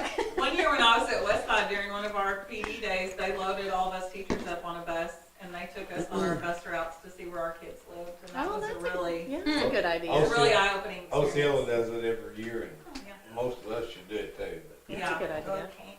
Yeah. Yeah. I'm not sure you can get a bus in some of these places. We tried to deliver, Angie and I tried to deliver some meals last year. Finally, I told her, I said, if you can back this bus up, you better back it up now, because I don't see a place we can turn around. I really, I mean, I'm not being mean, but Yes, That's I good. do. You guys stay on up, let's do that. No, I'm gonna get to it with you. Any thoughts? Any thoughts?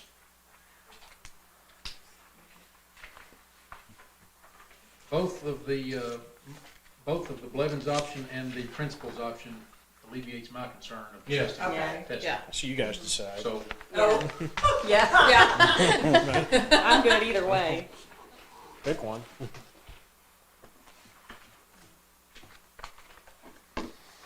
Unless we need to. Do we need to pick it?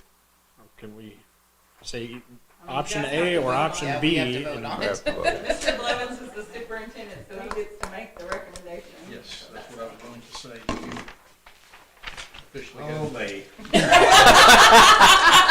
Yep. I don't want to be selfish. You set yourself up for this one. Just remember, you're wearing pink like that. That's right. Pink ladies.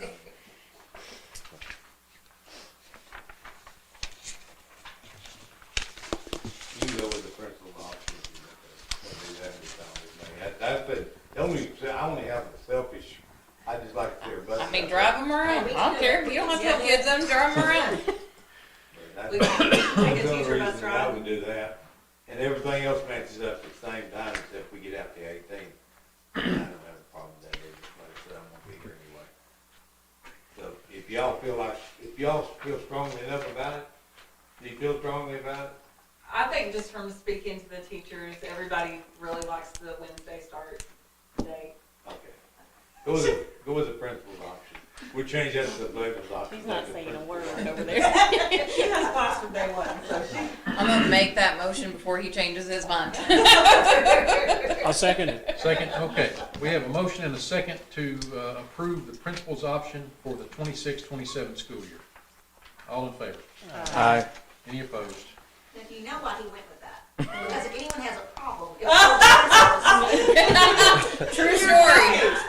No. Hey, have I told any of you other? No, I- buddies? No, Have I and you've told- had chances. Have I told anybody on the bus yet? No, No, I haven't. I don't throw people on the bus. That's right. You might have wished you'd killed me after I get out my bus.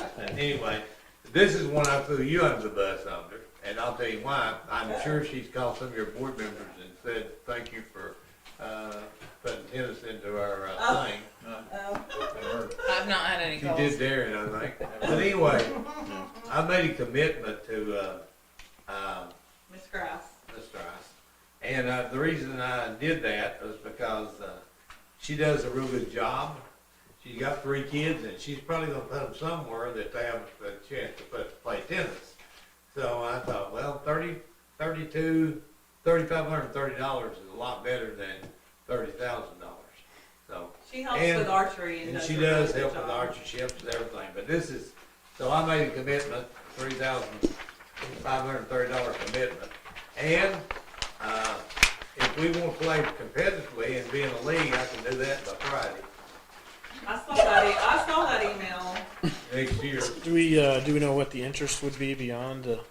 We don't, no, I think we'll have several. I think, and she's gonna send out a interest survey to see if anybody, it's really not, that's probably the cheapest sport you can adopt, and probably have some, you're probably gonna have some people. The name of the game is, to me, is kids. You can get them here, if you can get them interested, or keep them here, to me, that's something you've gotta do. And like I said, I made that commitment to her, and she thought she'd made the commitment, and you hadn't yet, so. Someone from the racket club was going to come talk to our kids after, I told her it'd be better to wait till after testing's over because the schedule's so crazy. But that was before I knew about this deadline. We got an email from AAA today about, but they were gonna kind of call a meeting and see how many we have that would be interested. How many kids does it take to make a team? I don't even know anything about it. I don't either. I don't know. I don't think it Yeah, takes one- very many to yeah. make it through. I think Unless if you do like doubles I or was about to something. say, it takes Yeah. two. So the hosting Takes home two. matches, that's us having, I guess, the games at the racket club? Yes. Okay. Yeah, she that's has where- connections That's where it there. would be at. We don't have a tennis court. Right. But they Right. do, there is a facility up there for them to, and it, that kinda tells you here what it does. I can kind of see this working out like bowling, where we kind of organize some practices and we take a bus and take them there after school, you know, because we don't Yeah. have a class period and we wouldn't need a class period for this. I see it working out a lot, very similar to Who would bowling. coach? The coach would be at the racket club. Well, That would be- we have to have a coach on campus, so that would be Ms. Ms. Grass. Grass. Okay, so the 1780 is a stipend for that. No, that's just what it No, costs. No. Her it wouldn't be that wouldn't be a stipend for her.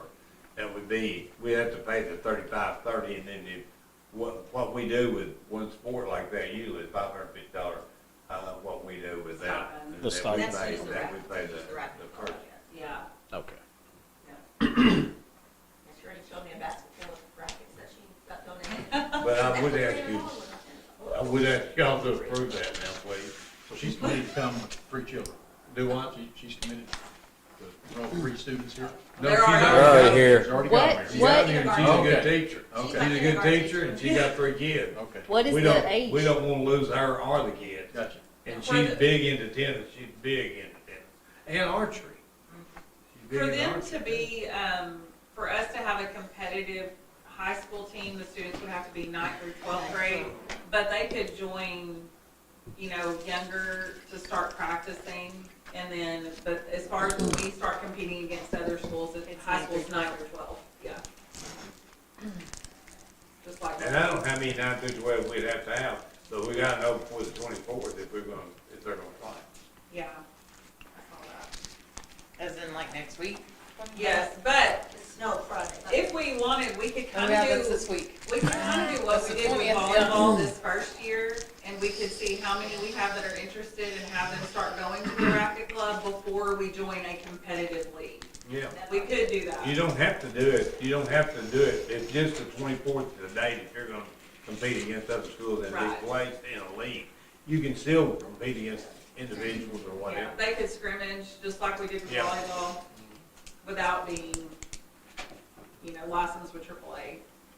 And that's kind of what I had already told her, because originally we got an email from AAA that said the deadline was January. Yeah. And so I told her, I was like, we've missed that, but y'all can go ahead and get your team organized and start practicing and all that, if we don't, you Yeah. know, that first year, register with AAA. I think it would be, you just have to know how many of these high school kids even play Right. tennis. Right. Or Right. want to play tennis. Because is that an extra cost to register with AAA? Or No. No, you just have to do a Okay. letter of intent. Okay. So do kind of like what we did with volleyball and do. I think that's a where good we- idea. Yeah. And that way we can at least gauge the interest, because if, Yeah, that would be my vote, just because I don't even know what other schools our size have a tennis team, or what conference we would be put in. I have no idea. That'd give us a year to figure that out. yeah, I'm surprised it's not I think pickleball. the 2 year As cycle. popular as pickleball is becoming. She was into that too. 2-year cycle. Yeah. Be a 2-year It's cycle. into tennis. But everything's a 2-year cycle. So if you set out the 24th, don't do it, then you've got 2 years before you get into a competitive league, which might be fine. But I would ask you to approve that, you know, I'm gonna have to pay for it myself. And I would. We have a recommendation. I'll make that motion. I'll second it, just so he doesn't have to pay. Thank you. We have a motion and a second to add tennis to the 26-27 school year. All in favor? Aye. Any opposed? All right. Next item, update sports programs for summer and fall. Okay, we've got, like I said, I told you that we've already got,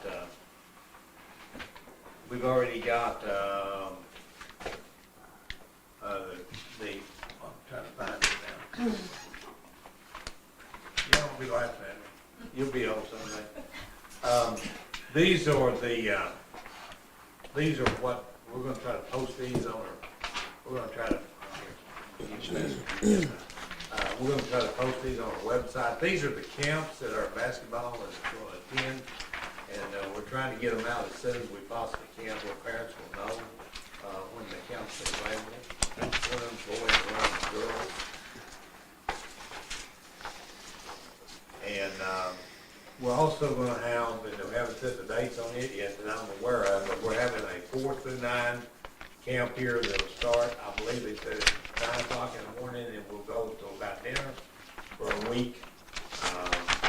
And then, I think we've got, maybe another camp of some kind going on, but I know a 4 through 9, they'll have it for a week here. And then, we're looking at, they've always charged something for that. If I can get somebody to sponsor that, citizen business or something, then I really don't want to charge anything for it, for being here. Did she give you her volleyball camp days? She hadn't, Okay. but she's got She does volleyball now. camp days. When we met, we all met, we talked about those. And she's got the camp, but we'll get them posted as soon as we possibly can do.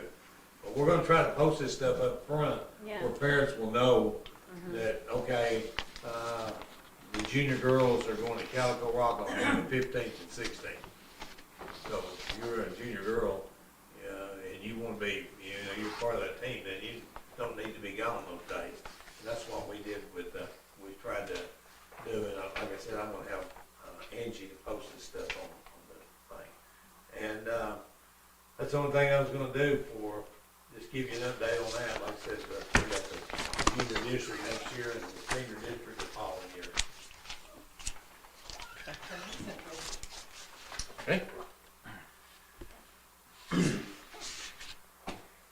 Next item is proposal for after-school and summer program. Well, we've got, right now, the summer feed program will be first, I want to say. Summer feed program is, some information on it is, I'll give it to you. And we've, right now, we've got about 200 kids signed up. We're still trying to get big kids signed up. Last year we served about 20,000 meals. This year we want to serve 40,000. That's the goal. And anybody that goes to school here, birth to 18, then you can, all you have to do is sign up. I think we've got one of those on our website. You can go there and sign up on it, and we'll deliver it to you. We applied for a grant also, that we might get, that will pay for some of the meal preparation and also for the drivers. We think we might get that grant. We're not sure, but we think we're going to. But this is some information on it. The other one, is, hold on a second.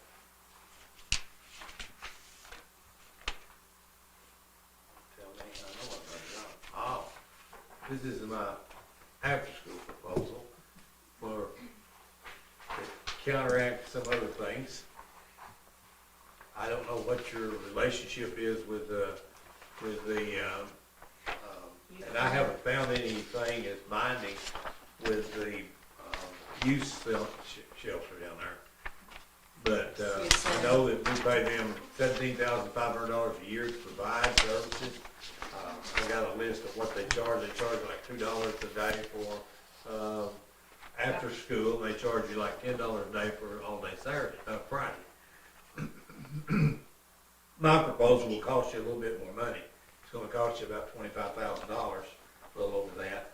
And here's what I would like for us to do. I would like for us to put kids on a bus after school, that we keep those kids here for the hour and a half. For parents who want to pick them up, I've got some estimates on what it would cost per day. If you have, 20, this is based on about 25 kids. If you have less than that, you wouldn't need this many employees.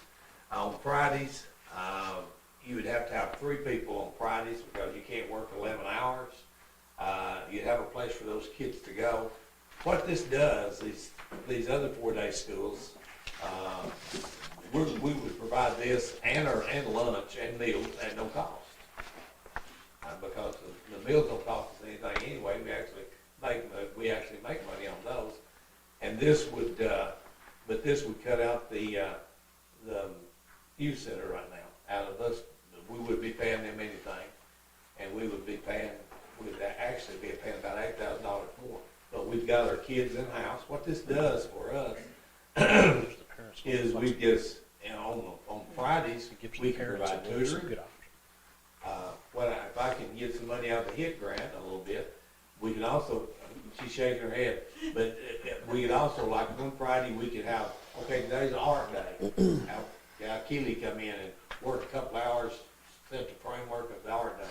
We could have one day of music day, and maybe for a couple hours, and get kids that are interested in music. And we'll have PE, we'd have a schedule where they would be outside sometime, inside sometime. We'd have a schedule for those kids on Friday. And also, we could, these kids that are behind, that their parents want us to tutor, then we could provide some tutoring for them on that Friday. What this is, it's a counter thing, because it don't cost the parents anything. They wouldn't have to pay anything for this. And I think that would help us offset the Friday thing. And I've asked what they do on Fridays. Sometimes they have 20, 25 on Fridays. Sometimes they have a lot of small kids on Fridays. And what they do is they got dolls for them to play with, they got the games for them to do, they got all kinds of stuff for them to do. And with the smaller kids, you probably could do that, but some of the upper level kids, some of the older kids, they could have access to a library here. They can read, they have access to the Chromebooks, there's a lot of things they'd have access to. And like I said, it would cost you more money. And I don't know about, I can't find any kind of contract that y'all have ever signed with the youth shelter, or youth center down there. I can't find anything where we've ever put this district, but I know that at one point in time, they said they keep it open on Fridays for y'all. So, So the two paras, is that one at the elementary and one at the high school, or That- would we keep all the No, kids that would be, together? both of them would be, and Together everything with we're all the gonna try to kids. contain would be in the elementary building. Okay. You might have some kids that for readers, having readers, we might be able to go over, check one of those out. You might not need two all the time. You might just need one in the afternoons. But like I said, one of the big things that I know that the kids came in here and I transferred about 4 or 5 to Mountain Home, I know. One of the things they said was, we don't have anything to do with their kids on Friday. I said, well, you take them to youth, well, we don't, they don't want to do that. So, that was one, I know 5 that I've signed transfer papers on going there because of the Friday, because we only 4 days a week. It wouldn't make any difference which day you're going, they just don't have a day to go on that. And I've seen all this other stuff, we're gonna do this and that and this and that, but this will be at no cost. And this is a plan that I think will work and benefit benefit. Would our cafeteria staff have to come in on Friday to Excuse provide, me? would our cafeteria staff have to No, come in we've on got, Friday to provide it's that? the same thing. We would provide breakfast and lunch for them, and a meal, and a snack in the afternoon. But that's to be the same type of meal that we send out in summertime. Okay. It'd be all enclosed. So, what do y'all think? I mean, I'm throwing something out at you. I know, I've been seeing that a lot of the schools are doing that. I saw Cotter's doing that now, and Yellowville and some other ones, so I don't think it's a bad idea. Sounds good, yeah. Do they go like a 4-day a week, or they 4-day a week, or they? No, they just have after school. After school, yeah. Yeah. And like I said, I've talked to them about it. I told them I'm a kind of radical thinker sometimes, but I tried to bounce it off them and see what they thought. And they didn't ask me to leave in their room. I feel like it's more work on us and more, but at the same time, it's less on the parent. They drop them off at the back door anyway early in the morning. Most of the parents do. That's where they would drop them off there. They can pick them up. It doesn't mean because they come on Friday, they have to stay all day. They don't. Parents show up, they get them. Well, if the parents are already paying childcare expenses on that day, Do what now, sir? I mean, if the parents are paying childcare expenses on that day, then they could save some money. Yeah, yeah. And from a parent perspective, like the youth center, it's just kind of free play, there's not any real structure to it, you know, whereas this would be, like he said, more structured and, Yeah. more opportunities of things that we could provide for them. You know, and like I said, you know, I like the art, I like the idea of maybe an art day, a music day, a PE day. Yeah. You know, I mean, you got certain weeks, you know, first week you might have this, and the next week, and this is based on a 36 week. It's not based on summer, this is just based on 36 weeks. Basically after school each day, and also on Saturday, Friday. I keep saying Saturday, but Friday.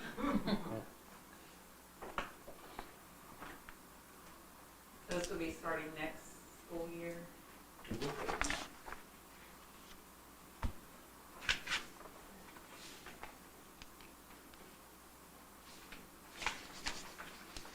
And I think that's something we can say, there's no cost to parents. Be no cost to parents to do that. Their taxes are already paid.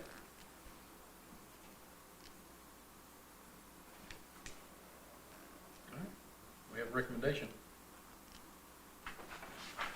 I'll make that motion. I'll second it. Have a motion and a second to approve Mr. Blevins' after-school and Friday proposal for the 26-27 school year. All in favor? Aye. Any opposed? Okay. Next item is to gauge interest in soccer and 8-man football. What I would like for y'all to do is have this call a public meeting in cafeteria, call a public meeting, look at, see what parents think, if they would be interested in this. I could have more figures and stuff, that would, you know, the cost and what we would do and what the possibilities were. And, it might not be enough interest in it, and it might be. So if there is enough interest in it, then we can really we could gather the actual cost, what the actual cost would be to do this, rather than see if there's interest and there's no interest, so we don't do that. And soccer is the least expensive out of the two, because, I mean, I think they've already donated, the soccer league has already donated, senior high and junior high, and there's a big group of soccer people in Mountain Home right now. They're pushing the soccer leagues and stuff like that. So, you know, it might be more interest in that than it would be 8-man football. But like I said, I would like to just have a meeting and they can ask me anything they want to. They can holler and scream at me if they want to. I've been on and screaming at before. But, you know, I just think there's enough interest in it to even pursue it. If there is, let's get after it. And I just like to ask y'all to have that meeting, set a date for that meeting, and have that meeting, and at least be there with me. Now you're pushing it.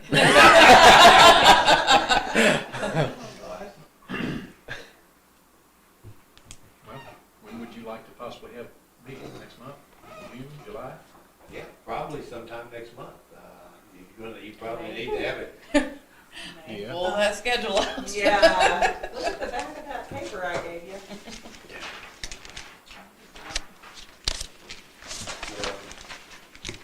I don't know. Well, I don't know, that might be too much.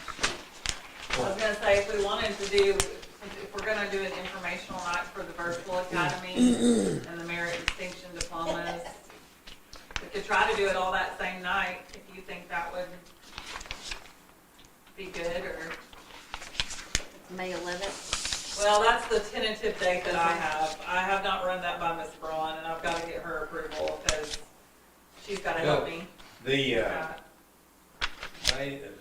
our seniors That's a Monday. graduate on the 8th, Yeah, and the Monday would be, the following that would be the 11th, is what you're saying. Mhm. That'd be fine with me. Graduation right there. yes, we're getting real close. No, we can't let y'all forget to just sign those diplomas. Yes. That's a good point. Yeah, we could do the virtual information on the virtual academy first. Yeah. Elementary folks, they could just leave after and not have Yeah. to hear about things and get participated. That's true. Yeah. Your other thing T-ball stuff I don't know about. For high school, we don't have anything that night because our, I think that's the week of the state baseball and softball, and it's at the end of the week, which is kind of why I chose that I day. don't want to schedule that after if we run mid state. Yeah, that will be, state will be at the end of the week. It'll be like that Well- Thursday, Friday, Pick a Saturday. date, and we'll just make it a point to be there. The 11th would be fine with me. Okay. If we intentionally set it that, we gotta, Do you think your next agenda's gonna be this quarter of a mile long? Yeah. no. No, So I was just thinking though, what about before a board meeting? I mean, our next board meeting is May 18th. You know, we could start the board meeting at. I mean, this surely ain't gonna be that long, right? I mean, 30 minutes. Yeah, So start the board meeting at 5:30 and have the interest. Information. Yeah, the interest Six. before the board meeting, maybe 6. I'll have that or in do the interest first and then the board meeting after. Just for the sports? Yeah. Yeah. Not a bad idea. We can, I think would be fine with me. I don't have a problem with it. We did, why don't we just go ahead and have a regular board meeting? Well, I'll try to get the board out of here by 6 o'clock, 6:30, 6:30, I promise. 6 o'clock. Have a meeting, go from here to over there and have a meeting over there. Well, this will make you do that if you set that If at there's 6. 500 cars That's over right. there, like I went over there one time, we just won't go. Skip it.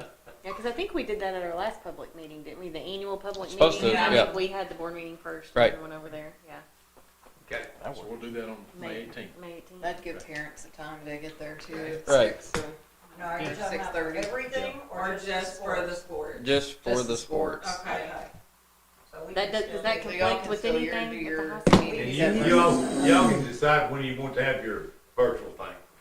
Yeah, I'd like to know when that's gonna We be. will. Me too. We'll post it. That May 11th is what I'm looking at, but like I said, I just. We're gonna try to do a lot better job posting on our website what's going on, and like I said, we really need to do a better job blowing ourselves up, because we do a lot of great things Yeah. here. Absolutely. Pat ourselves We on need the to brag back. on Y'all ourselves do a lot of more. great things, y'all do a lot of great things. That here. website's I meant mean, to pull all really. that together, right? Yeah. This thing was I hard. post everything on Archery. Facebook. Yeah, another reason to You get know, that 2 years in website it, going. and win back-to-back state championships. And get those kids at the board meetings. Yes, that will be, Yeah, that's my, we need to see Oh, Sophie. can There's come. one thing too, I think the next board meeting, One of my East kids are gonna present. yeah. Good, good. Her East classmate, her and her East person made a presentation to me about the bus route thing. Right, and it really is very interesting. It would cost, good thing about it, I like it, it's $12,500. But here's the thing. Your parents, she's gonna show you all the stuff that it does, all your buses are connected. Your parents can download an app. And you can tell what time where the bus is, if it's late, It's like Life 360 for a bus. and if it's late, where if it's on time, these cold mornings, you know, you don't have to be out there 10 minutes early, especially if a bus is running 10 minutes late. It also you put everybody in there, and then what it will do, it will make you a route, make your best route out of that. Oh, wow. And it does that. It also, for example, we have a lot of substitutes. The substitute bus driver, what it does, it tells you where these kids drop off and how many gets off there. Your parents then can know if their kid gets on the wrong bus. I don't exactly know how that works, but he told me. If they get on the wrong bus, they can actually tell that the kid gets on the wrong bus. So it really sounds good. He's gonna be here. He tried to do Zoom, and I said, I don't do Zoom. I'm too old to do Zoom. So I do my business, try to do my business in front of people with face to face. And he said he was gonna be at Fayetteville on the 7th that morning, but he would come by that afternoon.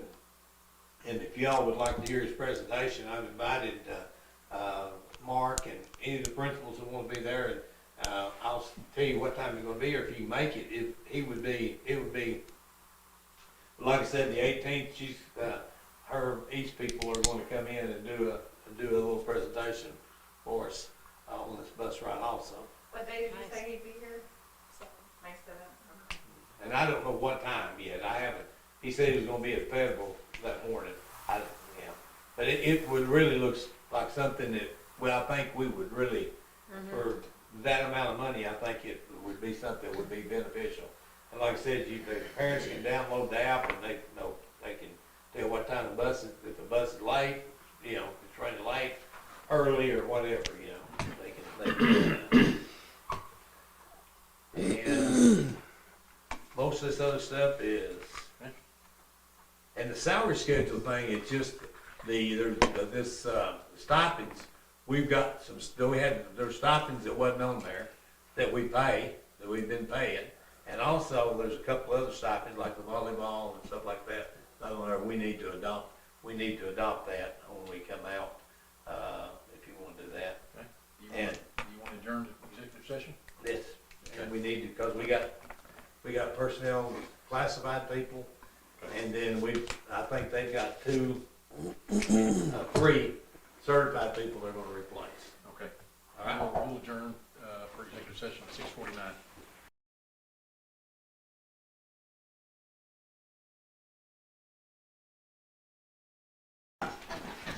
Sounds good. I'll be here. Okay?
I'll do it as a magician's thing. I'll do a baby puffs and you Did she put the FOIA request thing in your board packet? Yes. She did? Okay. All right. No, they didn't.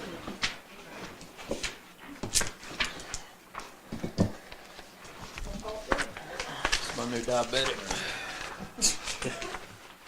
Hey, I'm right there with you. As long as you know what to expect. I don't know exactly what to expect. See double. It's nurses.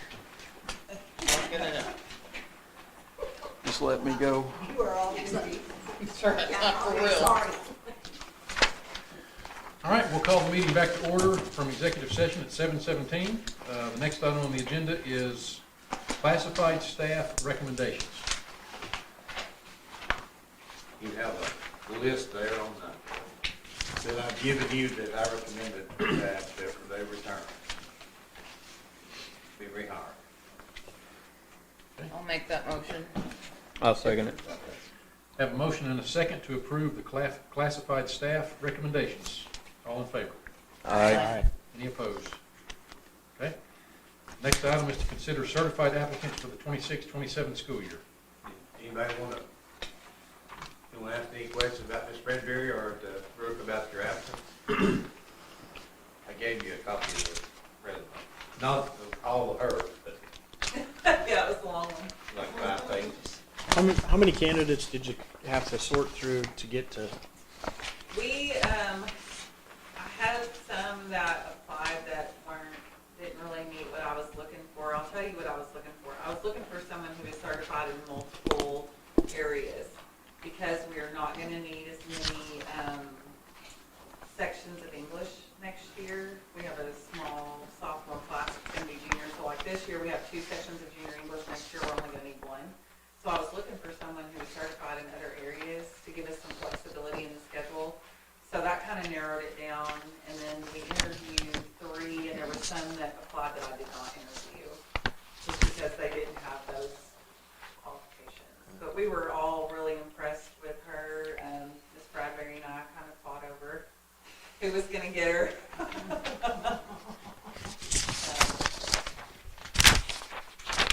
Yes, That one. that's who we're hiring for. And she's mid-level, so up through 8th grade, but she is certified in all the core subject areas, which will give us some flexibility. then you've also got a 5th grade class that's got, how many kids in it? Is it my current fifth grade class? Like 49? So then we're gonna wow. need more sections. That's what I'm saying, Yeah. it gives you more flexibility in what you could use this person, what area you use this person. Right. Okay, so Ms. 4A is going to be your, So she'll be 7th and 8th grade English, and then we're gonna look at the numbers and see what else we need as far as the other classes she picks up. okay. All right. Any questions? We have a recommendation. I'll make that motion. I'll second it. Have a motion and a second to hire Miss Ryan 4A as the 7th and 8th grade English teacher. All in favor? Aye. Any opposed? Okay. Okay, next is, Miss Madeline Perigo as the, Well, I'd like to hire Madeline Perigo and Madeline Hughes. I'd like to hire them just as elementary teachers. Okay. My plans are for the one being the 5th grade ELA and social studies, and the other 6th grade ELA and social studies. But you never know when something might occur, and you need to do some switching around. But for 5th and 6th grade ELA and social studies. I'll make that motion for both of those applicants. I'll second it. okay, have a motion and a second to hire Madeline Perigo and Madeline Hughes as elementary teachers. All in favor? Aye. Any opposed? Okay, Thank you. consider salary schedules, next item on the agenda. What that is, it's just, there's certain things left off that, Do we have a copy of that? The Salary schedules? Yes, yeah, you should have. yeah, it's in the book. It's, there's certain things that were left off that, of course, the volleyball, not on there, and, there's something else wasn't on there. Archery, Archery wasn't on there. federal programs coordinator. Tennis, What now? Yeah, federal program coordinator. football. And we paid a lot, so like, the last year, federal program coordinator was Mr. Williams, we paid him that. And we just, it wasn't ever on the salary schedule.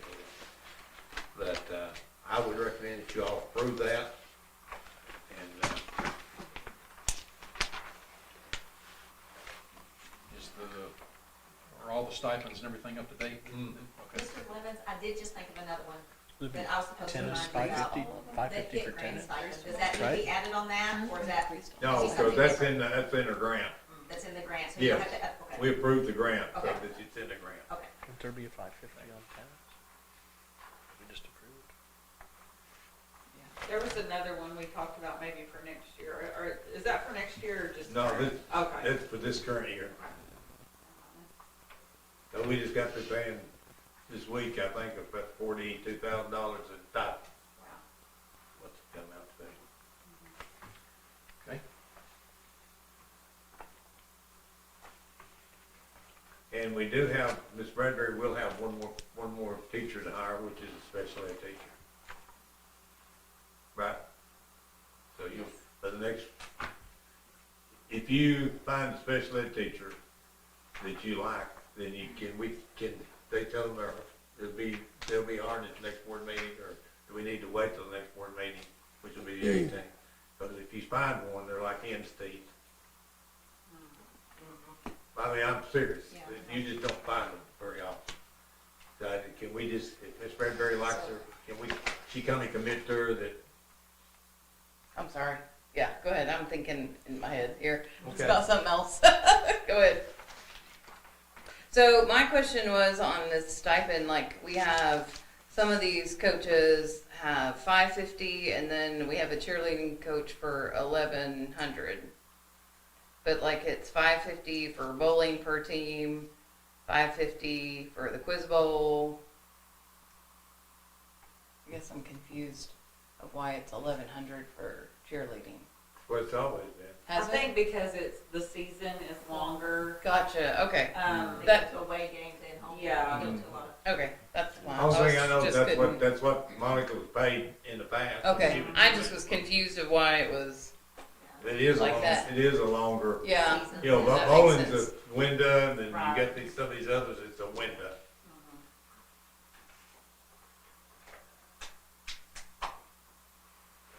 Yeah.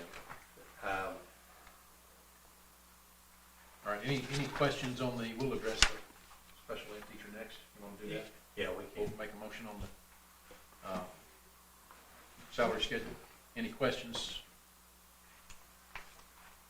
Anything else on the salary schedule?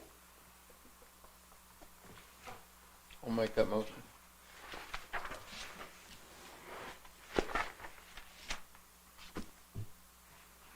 I'll second it. Oh, sorry. Okay. We have a motion and a second to approve the salary schedule for the 26-27 school year. All in favor? Aye. Aye. Any opposed? Okay, My question was, if Miss Bradbury finds a special ed teacher that she likes, can we tell her that in all likelihood that she'll be hired by the district? Or is that going too far? thoughts?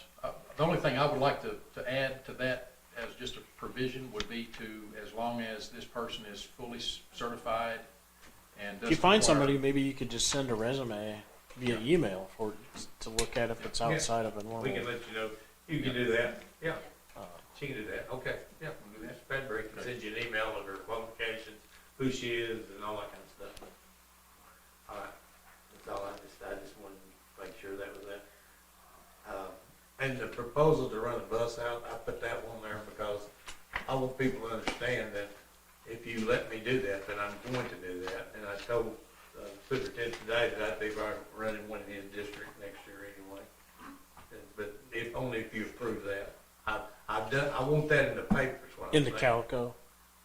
I want that in the paper. And I'm gonna run it to Mount Home next year too, if you know, I'm gonna run both routes.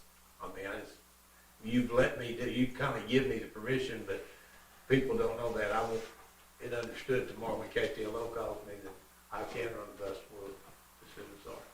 How many kids now, just curious, do we pick up, like, do we meet for Mountain Home pickup? There's quite a few for Mountain Home, I know, because I see all the cars lined up Yeah, every morning. we trade out, we trade out. I think we get more from them than they get from us, but if I think we've got a place for Fridays now, I think Is that that right there we'll across from get some of Tracy them back. Boat? There's I really some- do. Pick up there. there's some I take 201 in I'm totally okay with it. I'm good with Yeah, it. Absolutely. I'm good. Need a motion on that, or? Yes. Please. there. I'll make that motion. I'll second it. Have a motion and a second to approve, running our buses beyond our district lines. All in favor? Aye. Any opposed? Okay. Next item is to discuss adding additional preschool room. I'm in the process of trying to figure that out, and hopefully, my commitment is to have one, and you told me if I can find the money, that you would let me put one in, so I'm gonna try to, by the next board meeting, have a plan that I've had yes, and yes, and yes, and yes, that I just want you, but I won't be able to, I really think that we're gonna be able to put in another preschool room over there, one way or the other. Was there any action required on No. that? Okay, No. all right. Next item is FOIA requests protocol.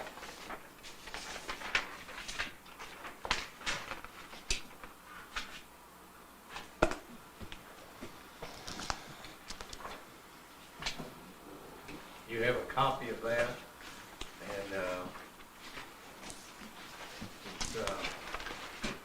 I had Mark to go over it, he wanted to put it together, he's researched the law, I think he even put some things in there that as by the law, and, I would ask you to approve that for your request. Is that in here? Salary. Okay.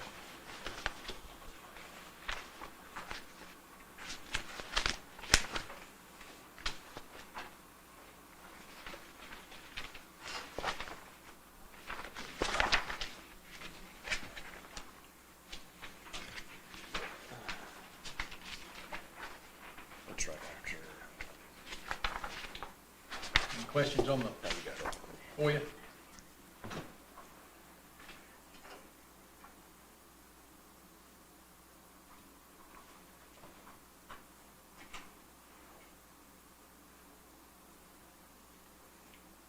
Was this ran by legal?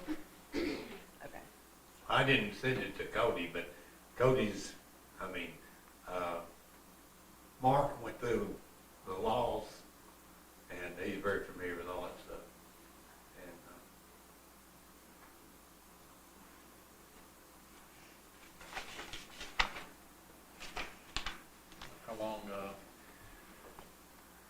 How long would it take maybe before we post this and pass it to run by Cody? oh, I don't care. I just, Just to set. Because I do think we need to probably put in there, like, we will respond within the set amount of days or whatever, that it's, I think it's 3 days. okay. So,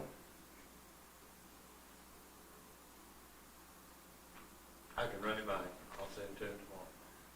I don't anticipate there's any looks issues, good, but yeah. Do what now? I don't think there will be any issues. No. 'Cause it appears all legal, but, It's I good. feel better with the lawyer to look Yeah. at it. especially wording and all that, Just just hate to, to pay just to him. make sure. I just hate to pay him. Maybe you won't take it very long. No, I won't. $500, yes. 15 minutes. Small price to pay. Anyway, All right. I got one other thing. Yes. I got a request.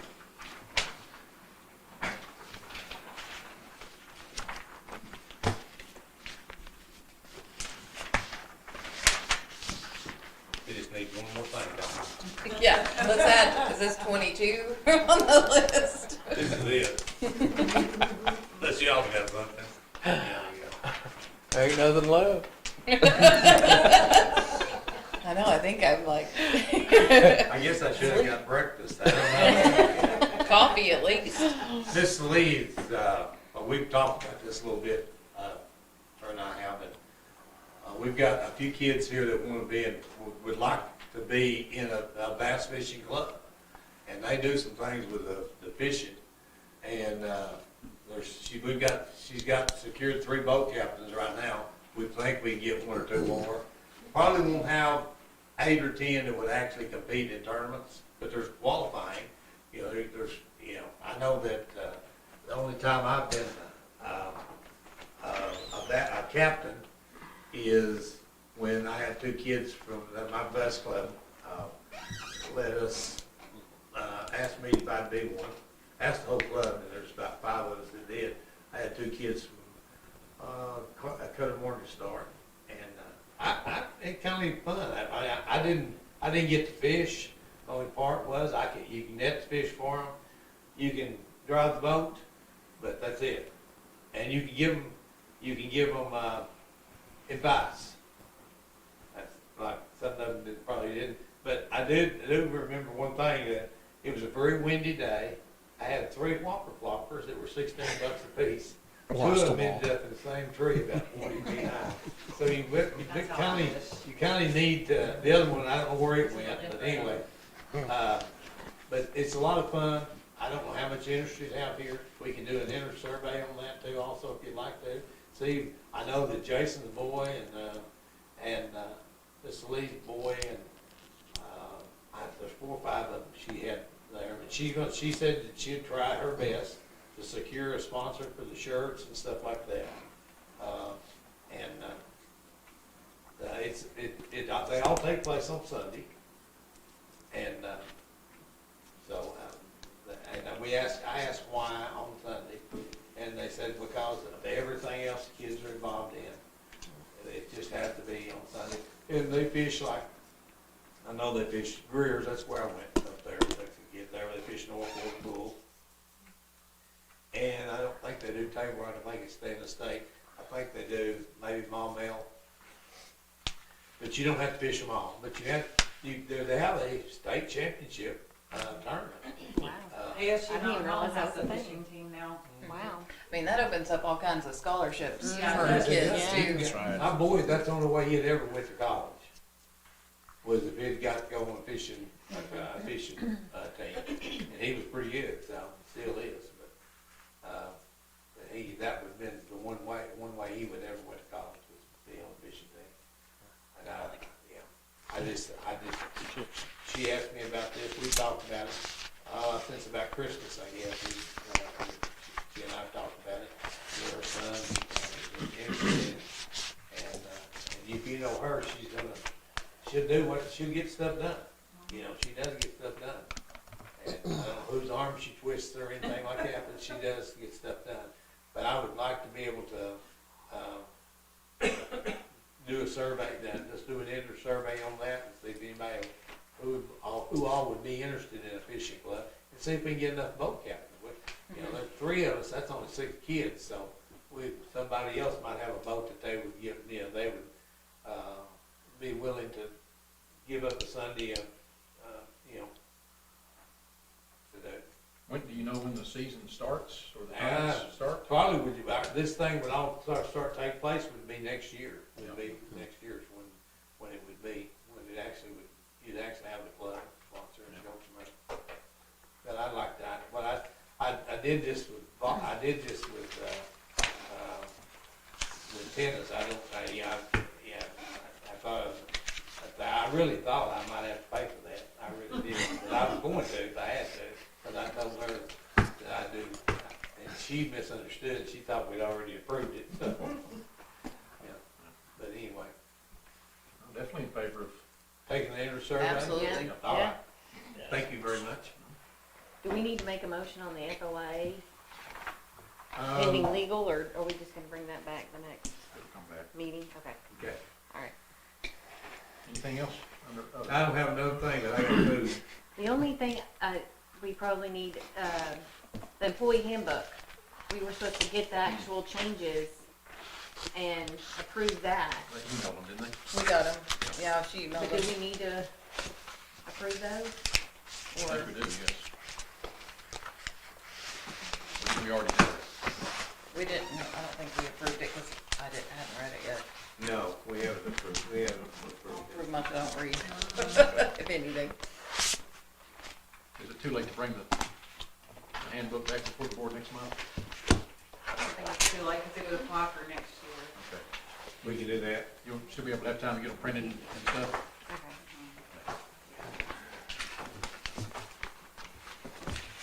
All right, anything? Anything else? Make the motion to adjourn.